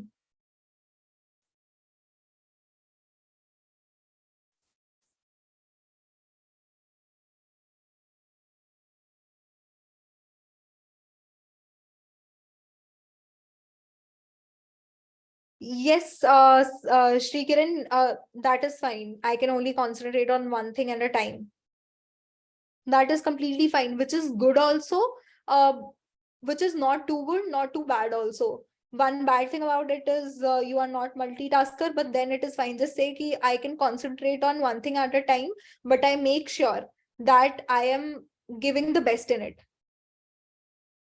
So complete it like that. So guys, let's move forward now. As we have discussed of it, I have prepared a front end prep kit which you guys can use specifically for the people who are preparing for front end or want to move into front end. Since in this course specifically, the AccioJob course, which is starting from 2nd December, for people who might be thinking why I'm talking about front end also, because I'm going to take this course, and this is a front end prep kit that I have made. This includes interview questions of HTML, CSS, and JavaScript. And specifically for JavaScript, I have noted down all the important resources, all the YouTube channels, the pages or the blogs which you can follow to practice for interviews. So you guys can straight away scan it on or copy this link. A straight away link is there. You guys can scan it right away.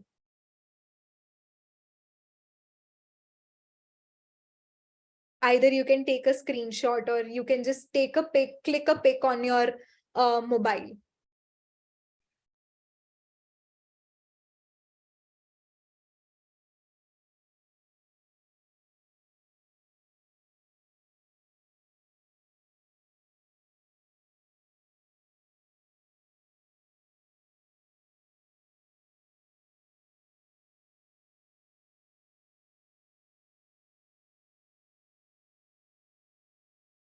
Manohar, if you are currently working at Amazon already, how is it useful?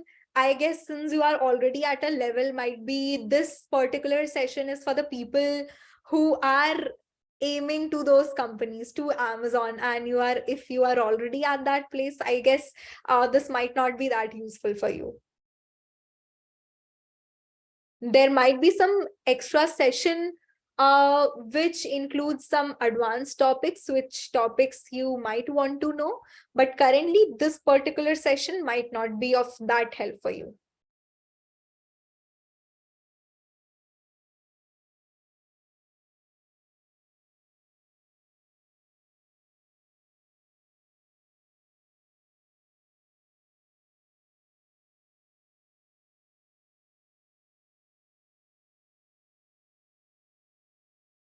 YouTube channels for JS, I've added it here, guys. I've added most of the resources from where I actually learn, and you guys can also learn. So I've added all the resources. You can just click a pic of it, and or you can just straight away go to this link. It has everything. Has everyone clicked a picture of it or copied this link somewhere? Should I move forward?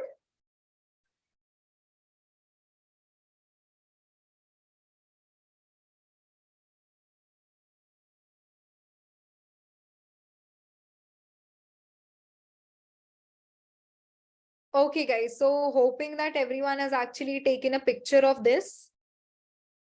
Moving forward, now the question is कि ठीक है, we have seen what are the skills that were required and क्या क्या था. Now comes to the actual resume building session.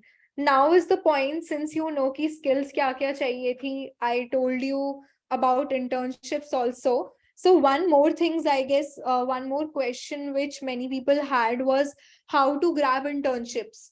So guys, I'll tell you, when initially I was also a fresher when I was in second year. So what I did for grabbing internships, I started with normal HTML, CSS only and JavaScript. I made few projects in HTML, CSS, JavaScript again, and I knew Angular by that time. So I made small projects on that. And then I applied on internshala.com. Okay. So that's again, at my time, it was a very good site for actually applying for internships. I don't know currently if that helps or not. But again, internships you can grab via Internshala. Then you have D2C. Then you have LinkedIn again. So you can search here and you will get many opportunities for internships there. So this is how you can apply. Again, you'll have to make a resume, and I'll tell you for this ki again a resume mein dalna kya hai. So internship experience, that is the way you can get. Now talking about the resume. So these are the things. First of all, what is a resume? It's basically just an identity of yours which note downs or tells about you in short, right? So what all things your resume should have? Your resume should firstly be of 1 page, not 2 pages. No one has time to see those 2 pages. So your resume should be of 1 page only. Next, it should contain all important details. Okay? Important details regarding the profile. Let's say you want to become a software developer, but then there are many people who will write, my hobbies are taekwondo, I love dancing, I have interest in drawing and all. So that doesn't help you in making a better software developer, right? These are some certifications or skills which are good to have, but these are co-curricular activities. You need not add these things in your resume. Add things regarding your profile.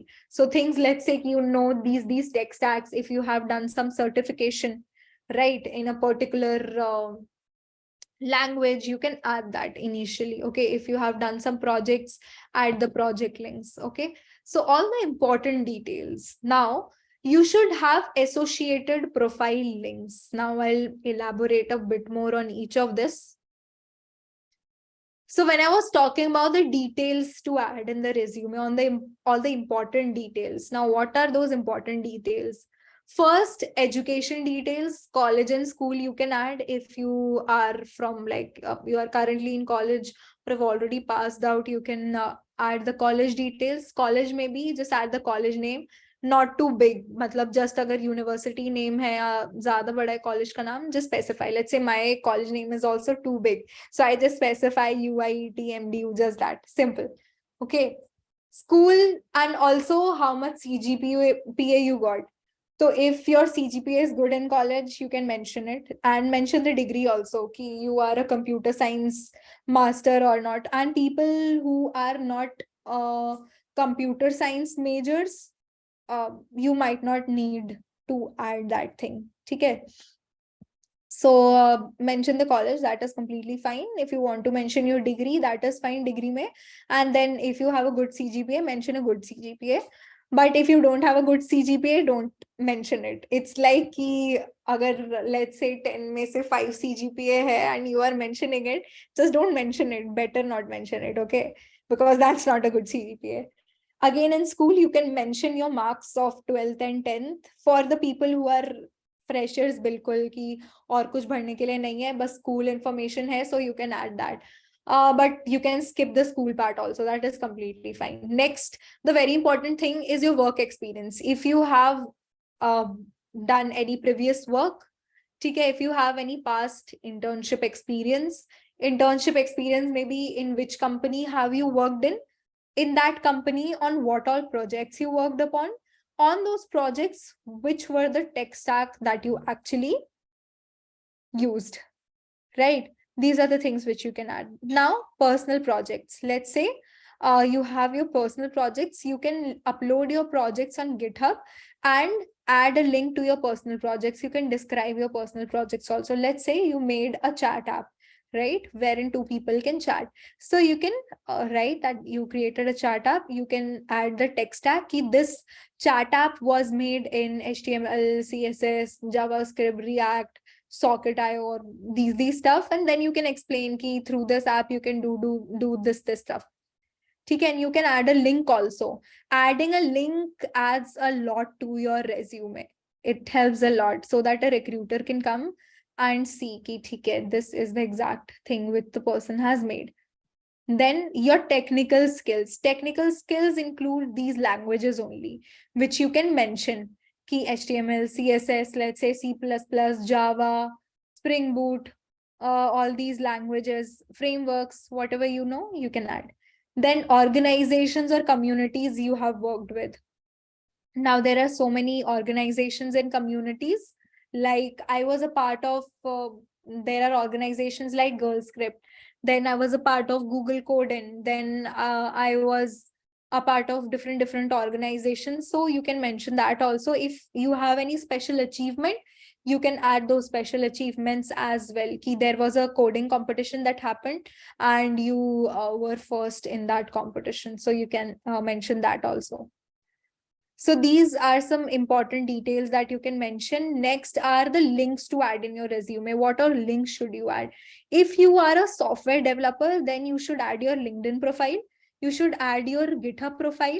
If you are on a coding platform, you are regularly practicing on Lead Code, Code Forces, or Code Chef, or you have a profile on Hacker Earth, Hacker Rank, then you should provide the link of all these things. Next, if you are, you have something, let's say if you are a front-end developer and you design stuff also. So Dribble is a platform mainly for designers though. So if you are from that background, you can add a Dribble ka profile also, or any other profile or platform wherein you actually have done stuff. So these are some important links that you should add. Now let me show you my profile. Just a second. So that it gives you an idea.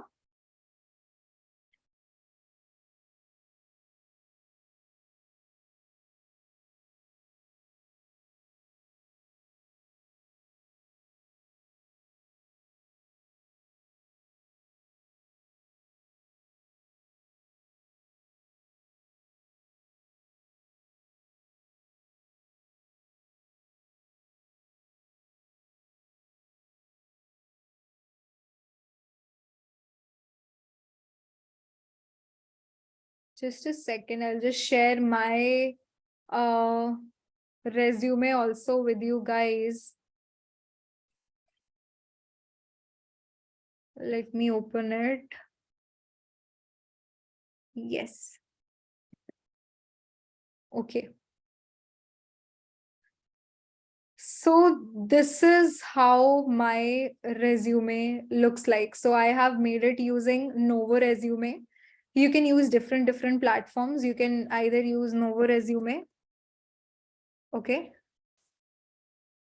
You have Novo Resume. Then you can use Overleaf also. It has some good templates. These are the two templates which I generally use. One of them also you can use. Okay. Both are free for one page, and your resume should always be of one page. Okay. So let's see if I also abide by those things or not. And these are the resumes through which I have actually interviewed with a lot of companies, and every time I apply, I actually get a referral for this resume. And actually this resume was also shortlisted for Google also. So I've got calls from Google with this resume also. So that is why I'm telling you how you can make good resumes with those following things. What are things you should have? Now let's see. So first is a name and whatever, like software developer. Then you can add your mail ID, your phone number, and whatever stuff you want. Your LinkedIn profile, okay, specifically, and your GitHub profile. So if you see here, I have added my LinkedIn profile here and my GitHub profile. Okay, these are the two things. Next, my work experience. Since I had so many internships, but then I couldn't have mentioned all the internships, right? So you need to pick up only those internships or those amount of work which are actually very good. Because see, when you will become senior, you are going to work on so many projects, but you cannot mention all that work, right? So from them you can pick up just your best work and put it in your resume. Okay, so I've just put up my best work into this resume. So here I've mentioned that I'm currently working in this company. These are the projects that I have worked upon. And I've also mentioned the technologies which I have used in making these things. React.js, okay, Java, Spring Boot, Postgres. These terms you will eventually know once you are in companies. Okay, again, Java, Spring Boot, DynamoDB, Redis, Kafka, and many things, APIs, API creation, how this work help. So this won't make sense now, but generally, if you are someone who already has some experience in workplace, the next time when you create your resume, try to add something. Let's say whatever work you did, how did it impact the company? Let's say I worked on a project, it helped me in increasing the number of users that came to our app initially from 38% to 65%, let's say. So that impresses people a lot. The people who are recruiting you or seeing your profile, that helps you a lot. So you can mention those numbers also, key which by which number your creation helped in improving the like improving the performance of the app or whichever thing you were actually working on. Okay, because the tasks that you work on are actually going to solve a problem. So to what extent is it solving the problem, that you can mention. Now you can mention the that in Geeks for Geeks, whatever I did, then in Portivo, I did 2 projects and they were in React. So I have mentioned that in Zycoon, what I had done. So I have mentioned these projects. Then the skill section, HTML, CSS, JavaScript, React, Angular, Java, Spring Boot, all these things I have mentioned. GraphQL, what all things I have worked upon. Personal projects, I can link them, but what I have done straight away, I have given my GitHub profile wherein people can straight away go and check how many repos I have. They can straight away go ahead, right? So again, if like I have given my LinkedIn profile also, they can go to my LinkedIn profile and check. So these are some projects I have explained. These projects, you guys can better explain these projects. Educational background I have written, since I need not write that much stuff in which school I was studying and all, college, that is enough. My resume was already taking 1 page space. The organizations that I have worked in, that I have mentioned, that's all which you need to mention. Okay, and if you have some special achievements also, that also you can mention. Since I have worked a lot, so I had too many things which I could have added. Being a fresher, when I was also a fresher, I used to add the certifications. Key, I have done these certifications or courses from Udemy.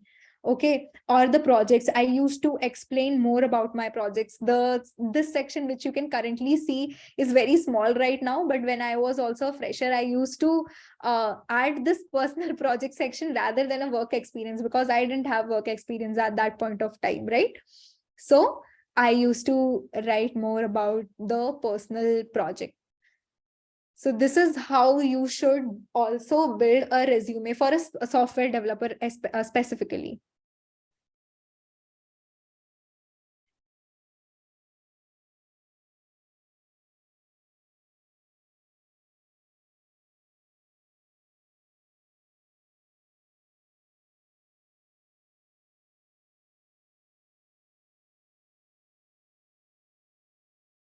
I don't have my freshers wala resume. Let me check internshala. Maybe I have something there. So also guys, yes, let me show you some platforms which I use. So internshala was a platform. You can go to internshala.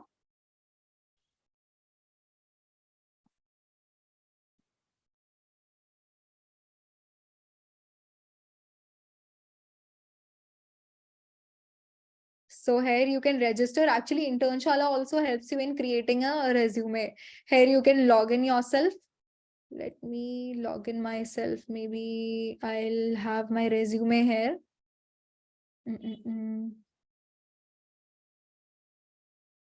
Yes, you can also try freelancing. See, I will find my resume somewhere here. Let's see.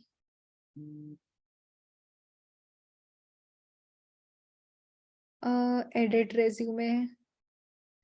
Okay, see, this was my basic resume when I applied for my first internship.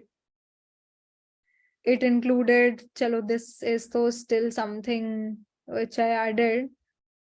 So I mostly added the positions of responsibilities. At that point of time, I had done a few projects and I was a part of many organizations in my college. So I had mentioned that I used to teach in my second year. When I was in second year, I used to teach the first year students. So I used to mention that in the resume also. Trainings and courses, see, I used to mention whatever courses I had done, I had added them. Then my academic and personal projects, chat application, these small apps I had created, the skill section, the portfolio section, right? Any accomplishment, some irrelevant I had added at some point, that point of time. So this was my basic resume. Then you can go to, let me show you this thing, then I'll come back to your questions again. Let's say Bangalore or whatever location you can find here. Let's say if you want to apply as a front-end development or a back-end developer, right? You can search for the stipend also. See, there are so many opportunities that you can apply for. You can go to the view details. Yeah, another thing that I'll tell you to grab opportunities. See, one more trick, guys, bear with it. What I used to do at that time to grab opportunities, and generally internshala pe many students again don't get opportunities, but most of my internships which I have grabbed was via internshala. How? Let me tell you. You can see, let's say if I want to apply for this Python internship. So you see, it says that 154 applicants have already applied, right? I want to stand out. So what I used to do, I used to go to their website. Generally, people on Internshala who hire add their website link. So you can go to their website ka link. Just click on contact somewhere. You just need to find their mail ID. Once you find their mail ID, just add all the mail IDs which you want to target, and bas unko resume send kar do ki I found an opportunity at your company. This is the work that I have done. Give a short intro. This is the work that I have done so far. The tech stacks that I have worked upon. So just mention all these and unko mail bhej do straight away. Let's see. Let me show you. किसी और का example देख लेते हैं.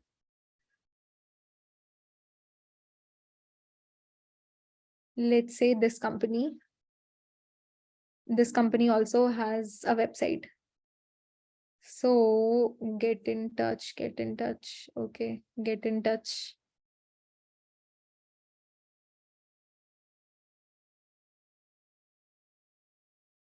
Okay, here also I'm not finding as such koi mail ID. Let's look for something. Let me show you exactly how I used to did it, so that in case you guys have any doubt, that can help you. So you see contact का section. अब यहाँ पे you will get their contact, right? इसको लो.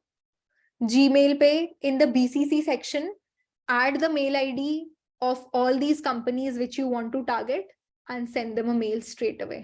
This is how I used to do it, and generally do it on Sunday night. Okay, Sunday night could do it, so that whenever the HR just opens or whosoever opens it on the next day, Monday, because Monday is working. So the first thing that we do on Mondays is open our mails, right? So the first mail will be yours, most probably, right? So it will help you in getting an upper hand with respect to the other people who were actually applying, right? And actually, many people have, when they contacted me via those mails, I got the mails faster and the response faster in comparison to normal ones. What should we write in the mails? Let me show you the content if you guys want that. Just a second.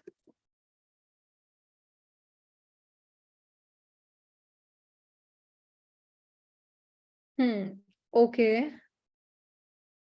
So let's say,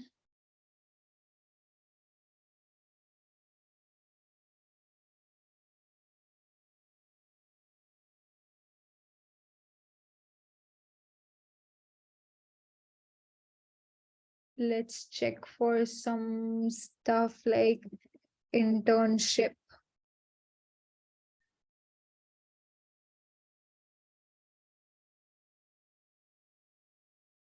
Yeah, see, so this is what I used to add initially, like it's around an year back, when I'm a software developer looking for part-time opportunities, and I'm interested in the role of SD intern at that point of time, and how much my experience has been with how many companies I've worked upon, on what all projects I have highlighted them. In these, I have made the main core module. I have included the important things in bold, right? And then I have added my CV very specifically. This is the, and you can see I have added so many people. I might have added, see, I've added so many people in the BCC. I used to grab these mail IDs and add people in the BCC and send them. So this is just a generic message, which you guys can also follow. When should we apply for internship? Once you feel that you have the basic knowledge ki matlab HTML, CSS and JavaScript ho gaya, then you can start applying for internships. And do apply for internships. Don't worry ki kya hoga, fail ho jaoge, nahi hoge. Don't worry on that. Once you are ready and you feel ki theek hai, you should start interviewing, because unless and until you interview, you will not know how interviewers are actually wanting things out of you, right? So try to give as many interviews as you can.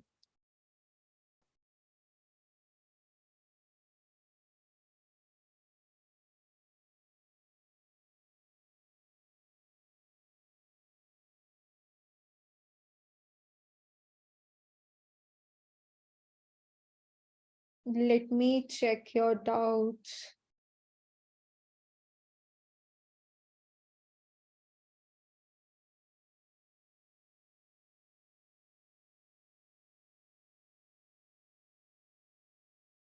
Okay, freelancing. What is freelancing? Freelancing is like taking up projects. So Upwork, Freelancer, aise karke platforms are there where you can just look for projects. So many people want developers who can develop their projects. So freelancing se bhi kafi income aa sakta hai.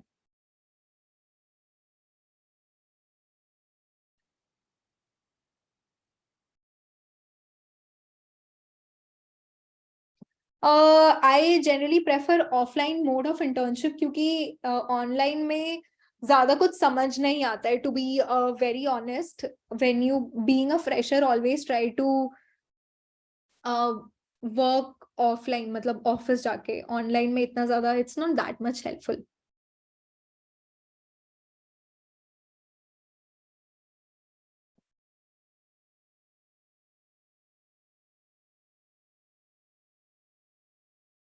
Ravi, I actually don't have my fresher resume. It's my company's laptop, and I don't carry generally who carries their fresher ka resume. So I told you what I actually added. you guys can go with it. Like you can add the certifications, your personal projects, that would be fine, and explain as much as you can and highlight things. That is important. You saw that I highlighted the main things which a person should actually see, right? So that is very important. Ki the tech stack and all the important things that you want a person to actually focus on, they can see it. Platform for freelancers, freelancer.com hai, then you have Upwork.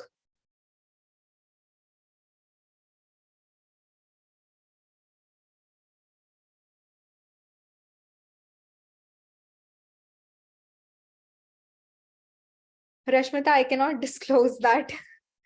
And also, okay, Atif, yes, you guys can check my GitHub.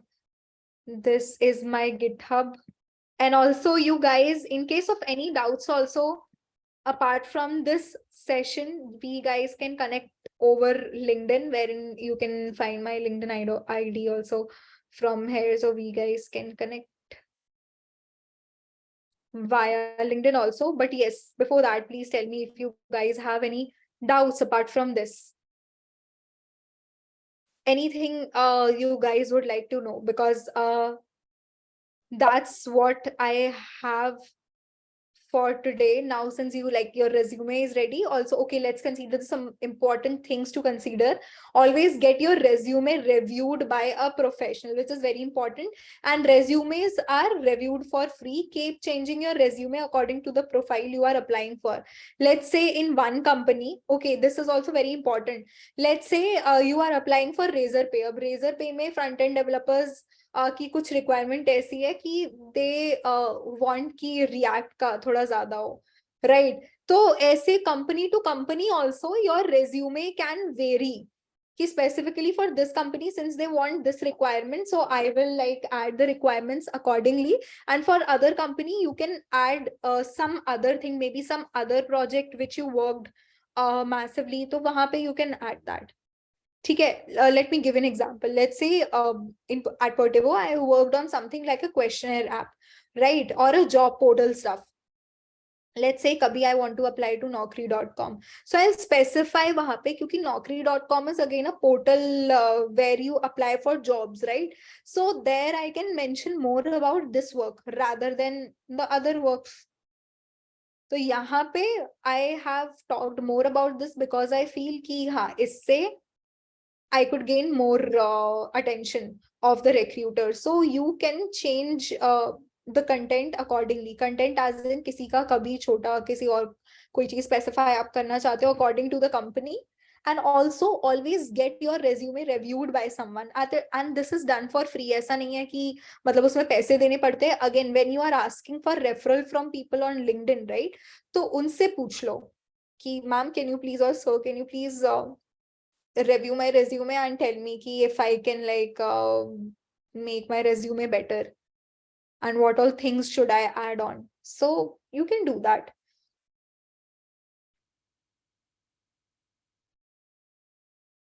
Okay, you want me to add this internshala wala link also kya? I'll add this.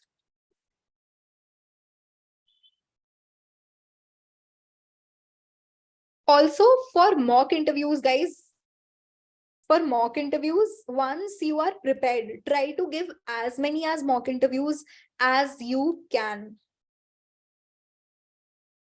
Don't forget to actually, like, as I told you, like when I was interviewing, I interviewed with so many companies. Ultimately, see, in the world there are so many companies. You just need to crack one company, one good company. So it's not that hard, right? Also, don't shy away from interviews, considering कि नहीं अभी यार अगर मतलब अगर reject हो जाएंगे तो क्या होगा. Don't worry. If you get rejected in one, at least from each interview, right, you'll get to know a new question. So let's say if you are interviewing with 10 companies, you'll get to know 10 new questions, which is so good, right? शायद आप ये चीज, like when I was at my stage, at that point of time, I interviewed with so companies, and with each company I used to get to learn a new question. And with that time span, like it was just 2 weeks, I learned so many things in those 2-3 weeks of my interviewing thing. And वो 2 week में जो मैंने सीखा वो मैंने शायद 2 months में नहीं सीखा होगा. So interviewing is also very important. Don't shy away from it.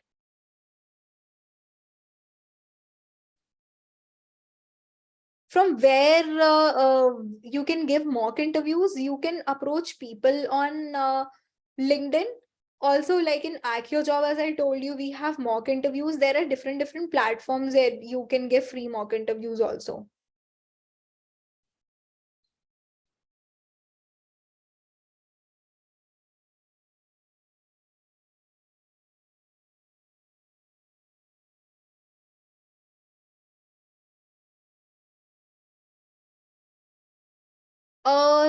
There is Topmate.io, and there are actually what I used to do. I used to connect with people on LinkedIn. I used to ask them if they can refer me, and also they can take a mock interview of mine. That is how I used to do it.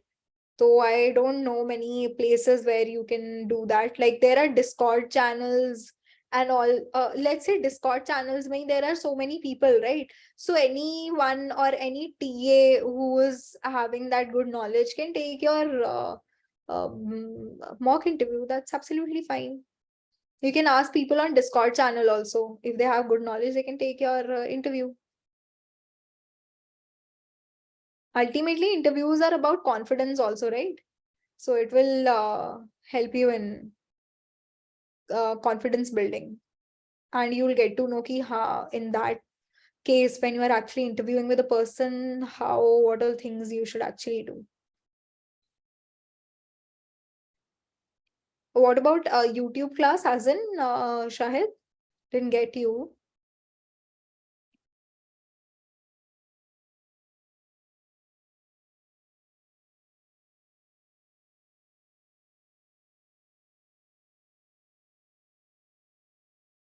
Guys, any more questions, any more stuff that you would like to know from me?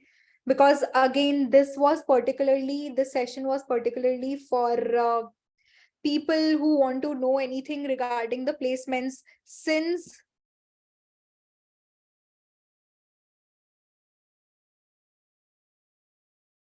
okay, for you to clone.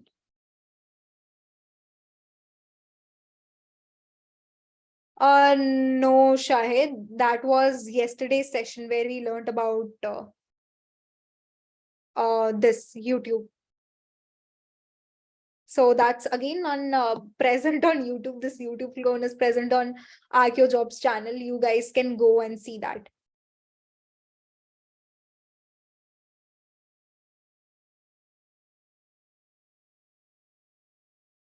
Guys, at this point of time, if I tell you, if you are fresher, please start with HTML, then go with CSS. Just take 2 weeks, learn HTML, CSS. Okay, let me show you all the stuff that I had listed here. Just a second, I'll get to some questions, okay? I'll show you what all things you can learn. I'll show you the resources also, which I have actually mentioned. So once you click this link, you will be landed here. These are the questions, some main questions that you can actually follow. Next, what I've added, since JS is more important, right? When it comes to HTML, CSS and front-end interviews, the most important thing is JavaScript. So if you want to start from the very basics of JavaScript, then you can take up any channel you can pick up on YouTube, okay, for JavaScript basics. JavaScript. Or you can basically start with, I tell you, beginners tutorial. You can start with this programming with Mosh. This is good. Or you can start with one more channel is there, that guy Coding with Harry. That is also fine. You can, or the best is Traversy Media.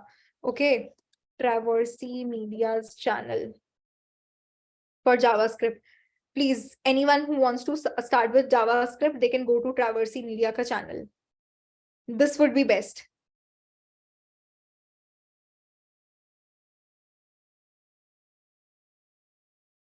Once you are done with this, then for some interview prep and some core things, you can go to Akshay Saini is the best channel for learning JavaScript. It has everything. This playlist, Akshay Saini's YouTube channel is there. Then there is Texit's YouTube channel, a very good YouTube channel again. It has again almost everything that you require in JavaScript or React also.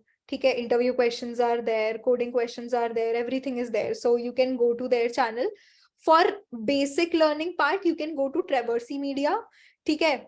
Then once you are done with JavaScript also, to interview prep ke liye, you go to Akshay Saini's channel, Texit's channel, then go to javascript.info.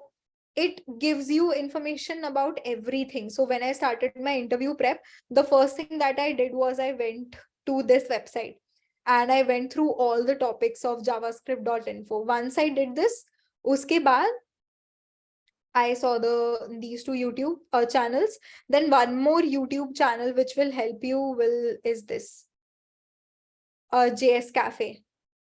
A very good YouTube channel again for interviews. It has the questions which generally big companies ask.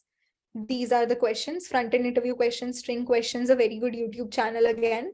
Then one more person whose YouTube channel is doing great.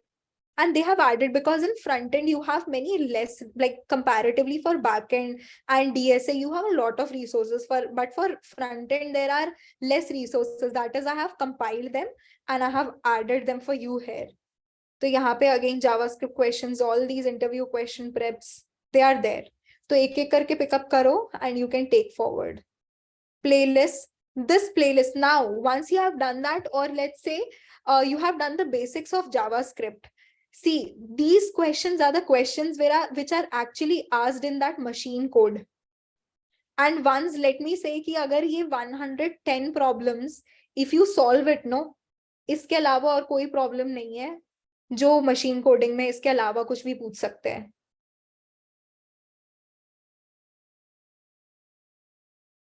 Nothing else. So once you have done all this, right, you are going to be very good in JavaScript, because this will be a hands-on experience and it is going to help you in your machine coding rounds also. So solve all these questions. Then there is a challenge, a 30 days. This thing is also there where 30 questions are there. You can take up a challenge. See, it is going to be small. These questions would be there, which are going to be helpful actually. So you can solve this. Then for interview prep, for good companies, you have this front-end interview handbook. You can get Google, Amazon, sabke questions here. Good questions are there. Then there is one more interview questions ka thing. There are around 200 questions, yeah, more than 200 questions actually, see, with the answers. So you can go through all these questions. And I have majorly added all the main topics that are there in JavaScript. इसके अलावा कोई ऐसा topics बनते नहीं है. जो अगर बनते भी है, you guys can go through this thing, this whole content. And also, guys, a thing that I would like to tell you, when I used to prepare, so what I used to do, let's say, if I have a topic called promises in JavaScript. So I'll not just learn from here. I'll go to Medium, promises. I'll search in JavaScript. Okay. I'll go to Medium. Since on Medium, you get to see many blogs. So go to Medium. In the search bar, just add promises in JS. Okay. And you will get to see a range of so many blogs that are written or promises. Just try to read at least the first 10 blogs of them. You will get a detailed information about all the topics here. Okay. Guys, again, please, this is repetitive actually. I've already told you, right? I've had all the resources here. So if you actually paid attention to the whole session, you won't have asked this question कि ये link मिल सकता है या नहीं. ये link already present है. in this front-end preparation kit. So if you still don't have this, just take a pic of it. And once you click on this link, you will get all the resources. I have added the resources here. So you open kar sakte hain, you'll get all the resources here. For interview prep, again, there is a very good channel for system designs. Once you are done with HTML, CSS, JavaScript and React also, तो उसके बाद you can just go through this design system wala. It's for higher level, but for your reference, I have added it for now. People who want to go through them also can actually do that.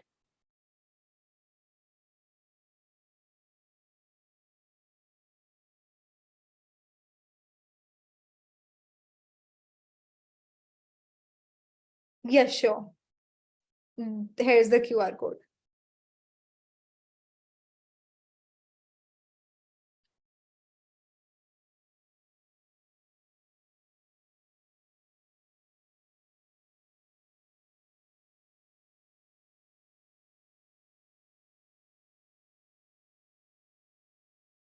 Guys, don't be confused. Again, it's simple.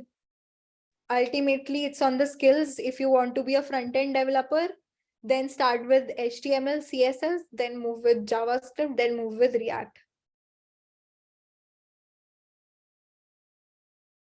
Abby, currently we are not taking any mock interviews. Don't worry, man.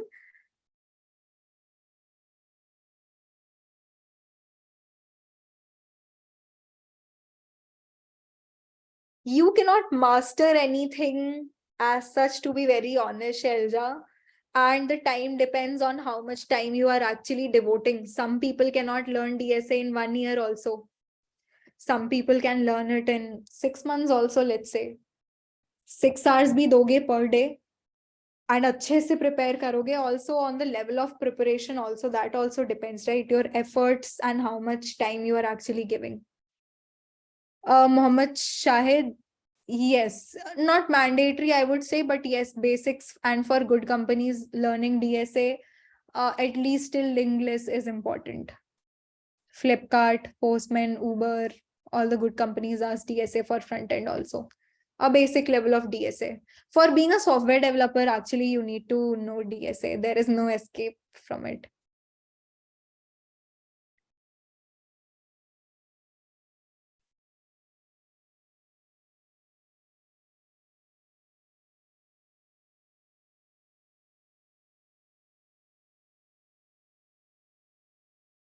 How to cover educational gaps, fresher with no experience and also wanted to change to IT field with non-IT background, any language to choose with a sea of codings. See, Vicky, if you want to go as of now, like if you want to cover your educational gaps and you wanted to move forward quickly, you can start with front end as of now. Like our courses, what do we have right now? We start with DSA. So DSA ek bar ho jaye, then we pick up front end. So what you can do, you can start with front end as of now, side by side DSA se to start karo hi karo, then move to front end and see if you are interested in it. If not, like you can move to back end also.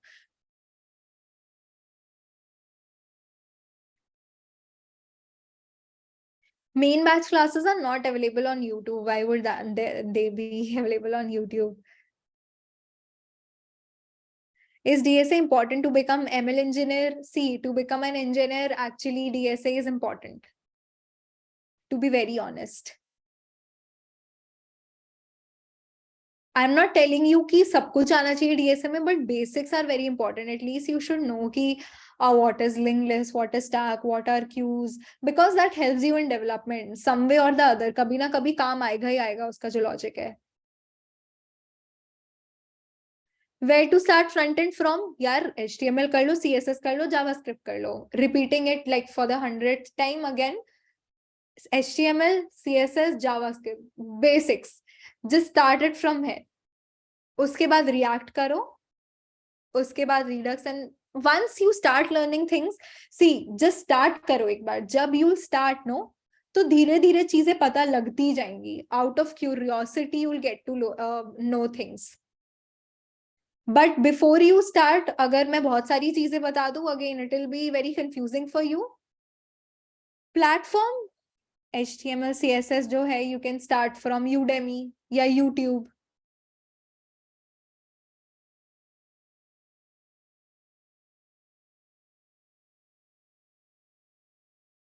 Shells are someone who pursues MTech. See, both are the career choices. Someone wants to learn more, invest more time in learning subjects or the core subjects.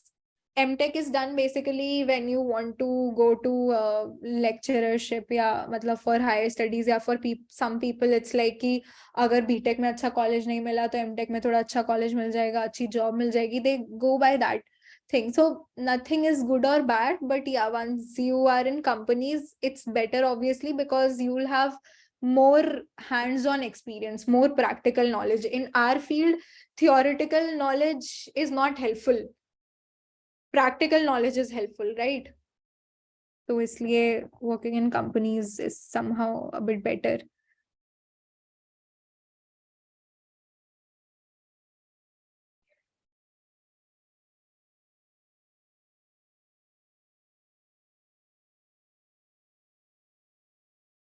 Abby, whose mock interview do you want to do? अभी कोई mock interview नहीं हो रहा है, please.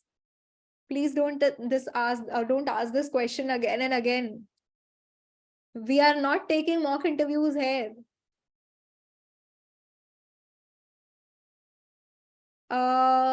Irshadul, yes, you can take up that course, full stack wala on Udemy. That's also good. Angela Hugh ऐसे करके कुछ है, right? You can take up that.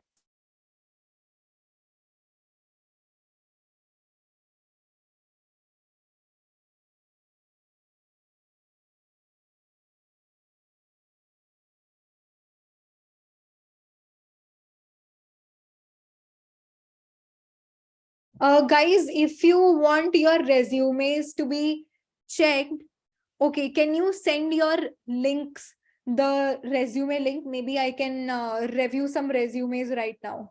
We can do that. But send me a Google Drive link. Just upload your resume on Google Drive and then we can review it.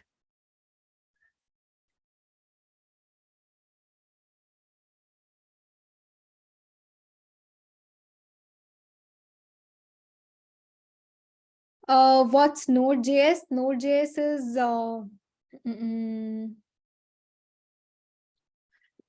okay. I was how to add JavaScript and YouTube class. Shayad I'll come to that. See, yesterday what we made was actually in HTML, CSS. We didn't add JavaScript वहाँ पे. JavaScript you can add like कैसे by using a script tag. If you want to make it fully functional, you can do that. Script tag में logic लिखो, that's fine.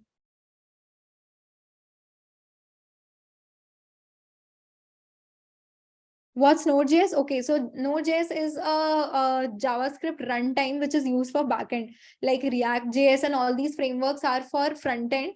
Node.js is a JavaScript runtime which is used for backend. For now, just understand it like this: Node.js एक language है which uses JavaScript only, but for backend we use it.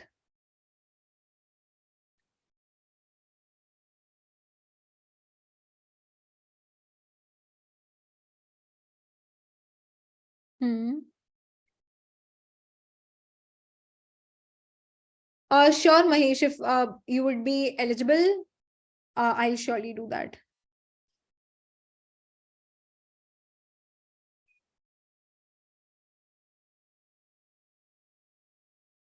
I want to crack the AccioJob pay after placement interview. How much coding should I know?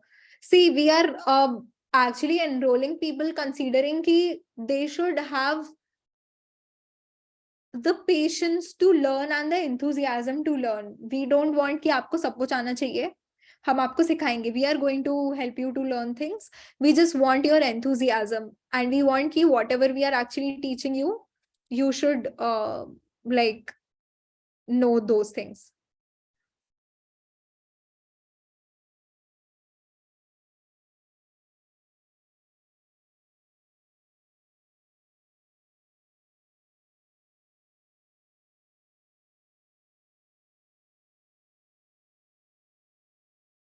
Okay, so let me open one of the resumes that I have received. Okay, so let's review Karan's resume. You guys can also send me your resumes. Okay, so first thing that I can see ki Karan an IT undergrad. Okay, number he has added, and let's say the LinkedIn and GitHub profile he has added. That is fine. Education he has added. Cumulative percentage, Karan, maybe you can check off this percentage. If it's 54, if it would have been 70 or something, to mention karte to theek hoda. For now, you can just remove this cumulative thing. You can again remove this percentage. That is also fine. 8.6, that is fine. Internship experience, okay, good.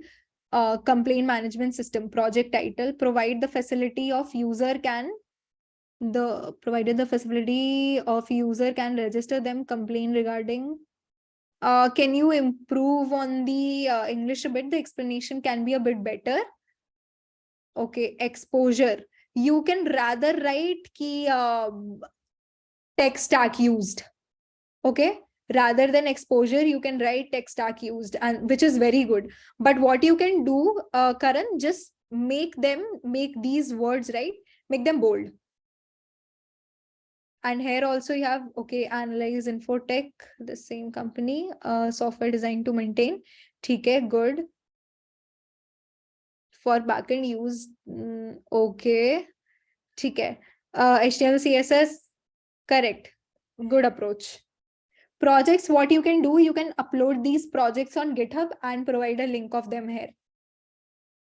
Again, please make these words bold so that the user comes, like currently I'm not able to see, it is good, I'm able to see the project name in bold. I know you have done smart banking. So how as a user or an interviewer or any person actually looks at a resume, I'll tell you, or as a person, by default, we start seeing things from the left top.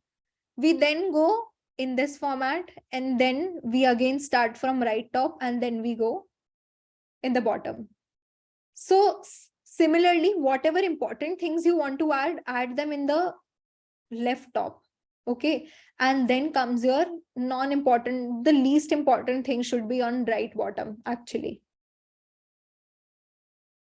Okay. So I can see the project names, but these things, it would have been good if I could see ki acha Python expert. Abhi I had to pay too much attention to actually see this. Ye mujhe pehle hi dikh jana chahiye tha, right? Then technical skills, correct. Programming, operating systems, okay. DBMS, correct, right? Relevant coursework, okay. Operating systems, if you have done some certifications, you can provide the link of your certificates here also. That will provide authenticity.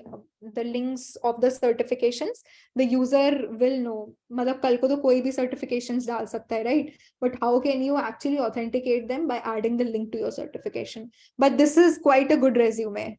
I liked it. A small tweaks here and there, and this can be a very good resume, Karan.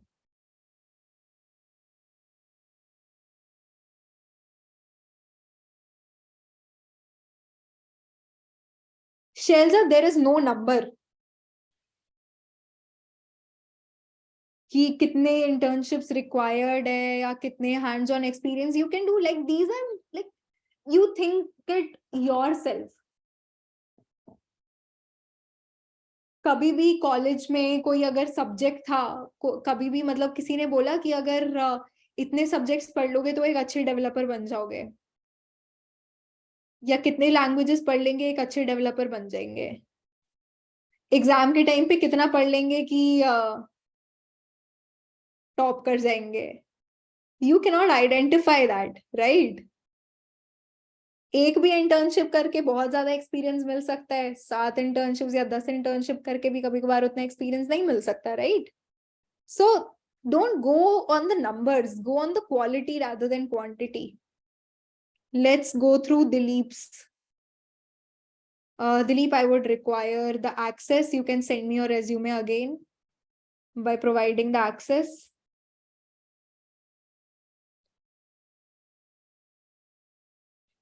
Param, see, ultimately, everything in future will be related to tech only. Like if it's mechanical, civil, या कोई भी field है, everyone wants to automate things, right? So mechanical, maybe आपका machine learning and AI, all this stuff is coming, right? And EC में तो already hardwares है, Arduino and all, which already work on this stuff, right? So web development ही नहीं, if you talk about software development as a whole field or hardware developments also, it is going to be a huge part of all the fields anyway.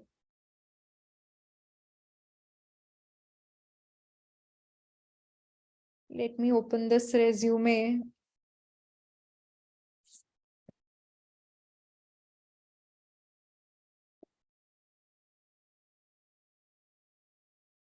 Again, not having the access. Okay, some person.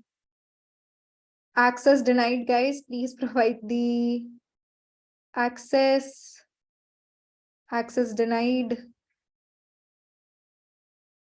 Access denied.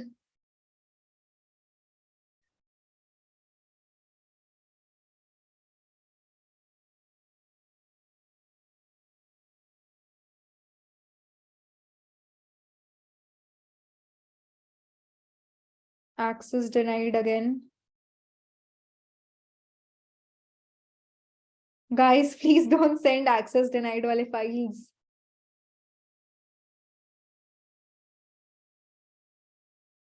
Yeah, right. Just change it to anyone with the link can see it. When you share stuff, you just click on here, share pe jao. See, anyone with this link, viewer. Okay, anyone with a link. Copy the link from here. Okay, so we have Dileep's resume. Let's go through this resume. Okay, what's the objective? To work in an environment which encourages me. Okay, objective is not required as such, Dileep, rather than also again, it's 2-page resume, which I won't recommend because I won't have that patience ki pehle page mein jo dikh gaya, I won't move to the next page. And also since see it's empty. So always prefer this 1-page resume. Especially for IT fields, no one is going to see 2-page ka resume. No one. At least good companies. Okay. So move with a 1-page resume. Again, as I said, either you can use Novo resume or you can use this thing, Overleaf, right? Cognizant intern. Okay, worked on Cognizant as an intern. Okay. Power B. Again, mention the project name maybe. Okay, explain about the project. Here I worked on projects related to. So you have just mentioned you have worked on projects related to SQL Server. Write the project name specifically. Tell what you did in the project. What was the project about? Okay, and then specify what all things you used in it, the tech stack. If it is SQL Server integration, please highlight it. If you used Power BI, highlight it. Okay. Education projects, again, please highlight stuff and add the tech stack which you have actually used. I like being a recruiter. If I would have been a recruiter, if you would have, let's say, asked me to refer you, I would have been very dicey. मतलब मेरे को इसको देख के पढ़ने का मन नहीं करता क्योंकि इतनी सारी चीजें हैं and कुछ भी highlighted नहीं है. Nothing is in points. Right. You should add things in points. This looks good to me. This is fine. Skills maybe. I would rather see like in this 1, 2, sab kuch. Would you yourself like to see a resume like this? No, right? So you can better use Novo resume. I would suggest you do that. It will help you in structuring your resume better.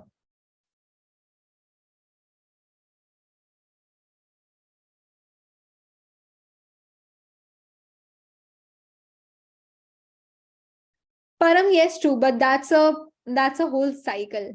Sometimes, see, in 2021, when it was people were hiring at a boom, then again in 22, the market is also not good. So many things are there. If you see the market also, the market goes on boom sometime, and when things go on top, they ought to come to a level when they are at a very low stage. So everything that is going to go high will come low also, right? So that is a whole circle. Don't worry on that part. Our part is always what we can handle, we should handle. This is not something which we can handle because we are not into that stuff. Our part, what we can do is learning skills and being better people. That is what we should do. Okay, let's go to one more resume.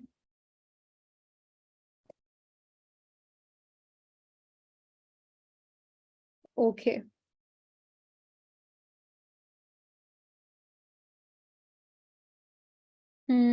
Okay, so you have Adif, please add LinkedIn profile. Sorry, your GitHub profile also. Intermediate manipulation. Okay, currently you don't have much to add. I would recommend you to do more projects as of now. Currently, this is not what an ideal resume would look like. Once you do stuff, there would be many things you can add. If you have done projects like one voting system, online voting system, please explain about it. What was it about? Organization name. See, you forgot adding the organization name. So please be very careful of that, what you are actually adding.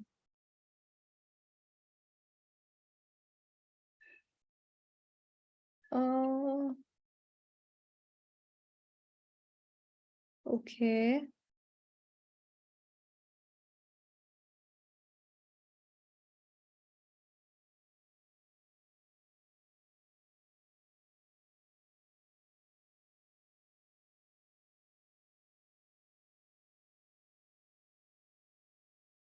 Is Atif and Shell just sharing the same links kya?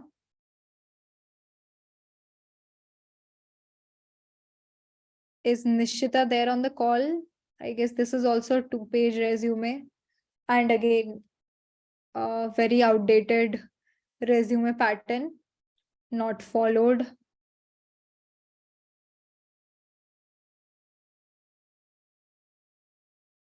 Atif, I just reviewed your resume, right?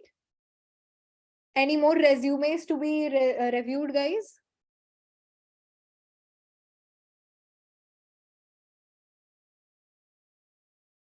Okay, this is Shelja's resume.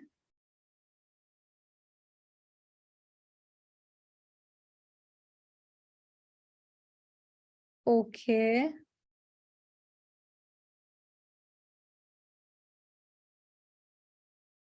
Better, but what did you learn learned in the this training and internship program? Please add that. Successfully completed 6 week summer internship program. What did you do in that? People are going to wanting to know that, right? कि मतलब बस ये नहीं कि आपने एक चीज करी है. What you have done in that, explain it. इससे क्या रहेगा? Your resume is also going to look filled, right? वो भी भरेगा, and then people need not ask you. They are going to judge you on the basis जो आप यहाँ पे लिखोगे. Let's say you have done a good amount of work. You would want to tell people ना कि मैंने ये काम अच्छा किया है. I have made this project. I have learned so many things. Would you say बस मैंने यार internship किया था, बस 6 months का था? Would you say that? Would you rather say 6 months में मैंने ये चीजें करी, इसमें मैंने ये सीखा? Correct? तो write the same thing in your resume. A clean, beautiful, responsive, customizable by using, ठीक है, इसको थोड़ा technology use को ये थोड़ा bold करो. And HTML, CSS, PHP, MySQL, please add them in small caps only. Don't make it ऐसा मतलब caps में मत करो इन्हें, small में ही रखो. This doesn't look good. Keep in camel casing only. Let's move to some other.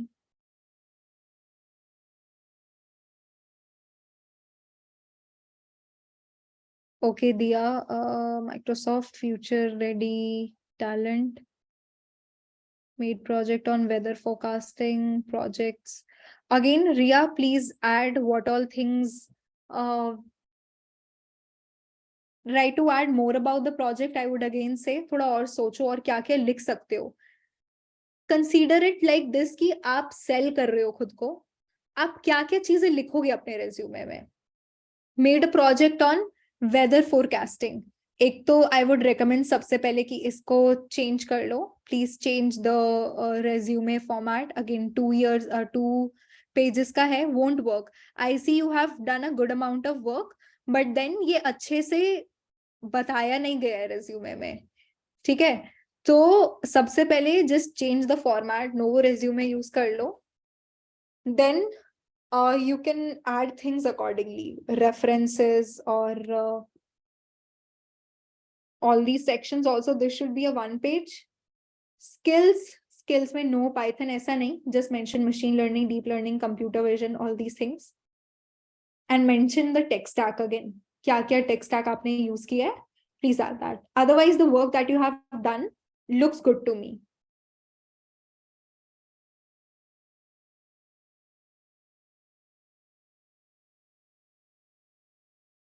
Okay.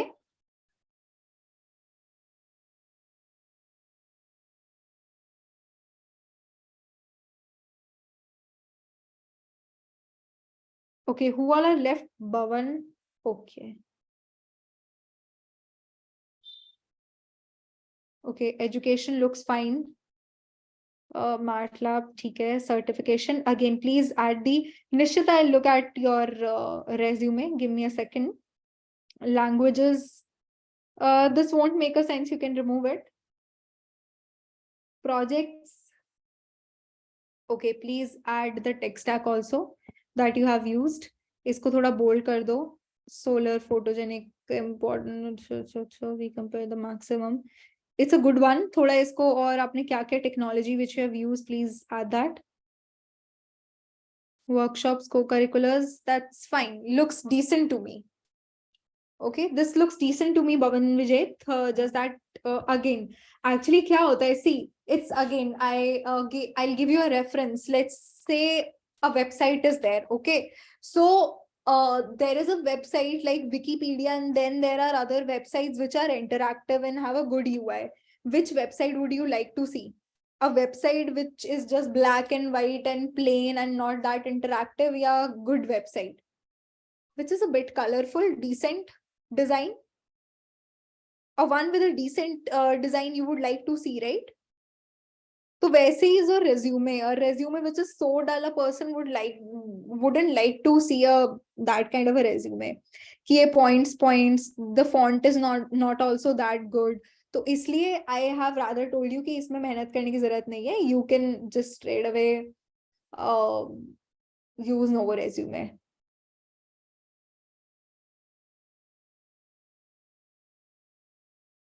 Okay, so Shirisha's turn. Shirisha, please provide me the access.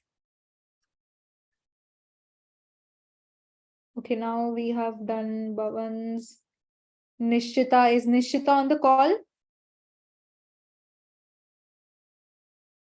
Nishchita, if you are there, I'll just review a resume. Okay, so Nishchita is there. Yeah. Okay, again, Nishchita, 2-page resume. Yeah, as I told ki, see the format, please focus on the formatting. Straight away, I'll tell you that please use Novo resume. Personal attributes, keeping temper under control, not needed. ठीक है. Certification, Microsoft package, okay, that is fine. You can add it later. Technical skills, okay, this is also fine. Any certifications if you have done, this is not needed. All this personal information, if you are single, you are female, wherever you live, not required, right? So just change this complete format to this thing, your Novo resume, and do some certifications, I would suggest. And add projects, if any. Shrikaran.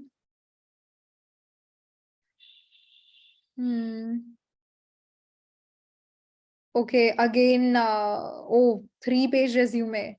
Again, a big no-no. This address, this thing not required. Please add GitHub resume, GitHub link also. Payment gateway established. Okay, please, you have mentioned the technologies here. That is fine. Please mention the technology here also. This is fine. This also looks fine. Clubs can maintain. ठीक है. इसका link भी provide कर दो. It would be very good if you just can upload these things on GitHub and provide the link. Technical qualifications, fine. Key courses taken. See, it doesn't matter. ये हटा दो courses. If you have got some certifications, यहाँ पे please add the certification link because otherwise it won't make sense.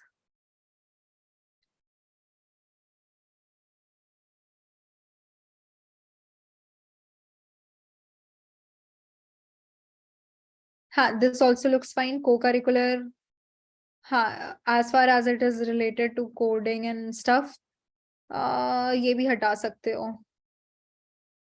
Again, Srikiran, please convert this into Novo resume. Would be better.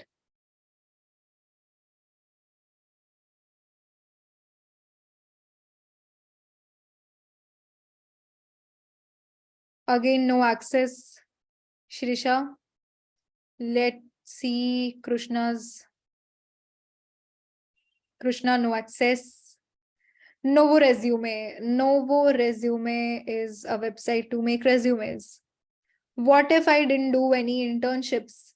कोई बात नहीं, make personal projects. Personal projects बनाओगे तभी तो internships मिलेंगे.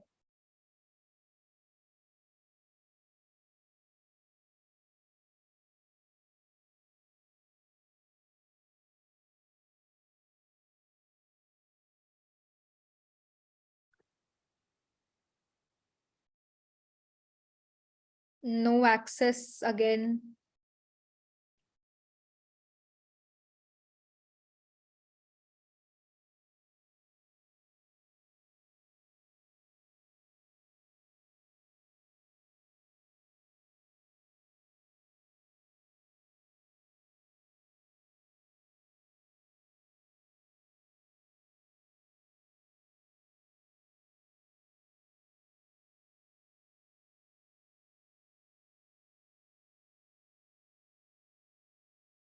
I see a few questions here. Is Anmol there on the call? Anmol Sharma?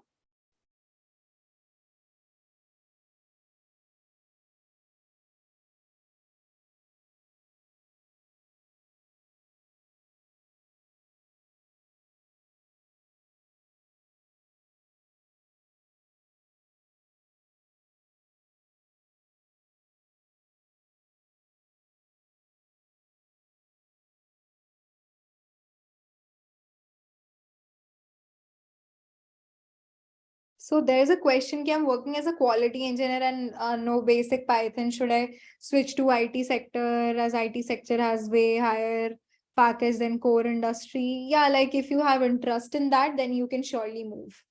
Why not?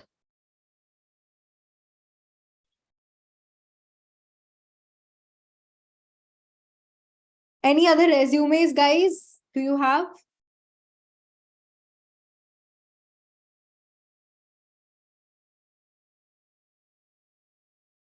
Again, access denied.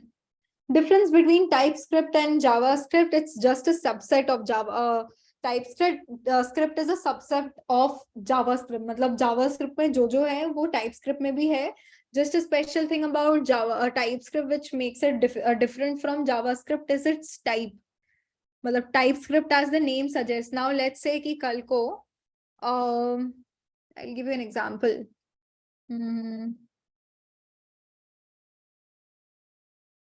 So let's say I have a form, ठीक है, उस form में I want the name of a user, ठीक है, I want, let's say, अब name यहाँ पे सुमन है, I want the age of the user, let's say 30, ठीक है, I want the email ID, let's say it be suman@gmail.com और भी डेटा कुछ यूजर आईडी मान लो कोई यूजर आईडी है so I have this user 1 2 3 4 5 and stuff ठीक है तो ये है दिस हैपेंस इन जावास्क्रिप्ट कि let's say you have a form उस फॉर्म में the data will come in this format. TypeScript, what it says, it adds one more check कि whatever data is going to come, that would have a type. Now, I would tell कि name का अभी तक in JavaScript we were not telling कि name में string होगा, integer होगा, क्या type होगा. I can Suman name में I can add Suman also. I can add any number also, right? कौन सा check है? There is no check. But then what this thing TypeScript says कि there should be a type defined. Let's say name should have a string type. Okay, age should be an integer type. Email should be a string type. And again, let's say user ID should be a string type. So ऐसा in TypeScript we express types also. कि name का ये type होना चाहिए. Just types are also mentioned. The data type basically. And also many things are there, but this is the main thing, main difference. Any other resumes, guys? I guess we are all done for the day. That's what even I had for you guys. I hope the doubts were clear and I hope ki you guys are good to go now. Now, since you know so many questions, so many things that you had to know, जो पता होना चाहिए था, I hope things were pretty clear. With this, I would like to thank everyone who was there with me since past 2 days for the past 2 sessions. Thanks again for bearing with me. Thanks a lot. And again, if you have any doubts, we guys can connect via LinkedIn. So I'm always there present for any of the doubts that you have. And yes, if you're planning to join AccioJob for the next class, the class is going to start from 2nd December, which is going to be taught by me. The whole front-end module is going to be taken up by me. So yeah, let's sync up there, or else let's sync up on LinkedIn or some other time in some other session. Thanks a lot, guys, for bearing with me. Thanks a lot. Good night.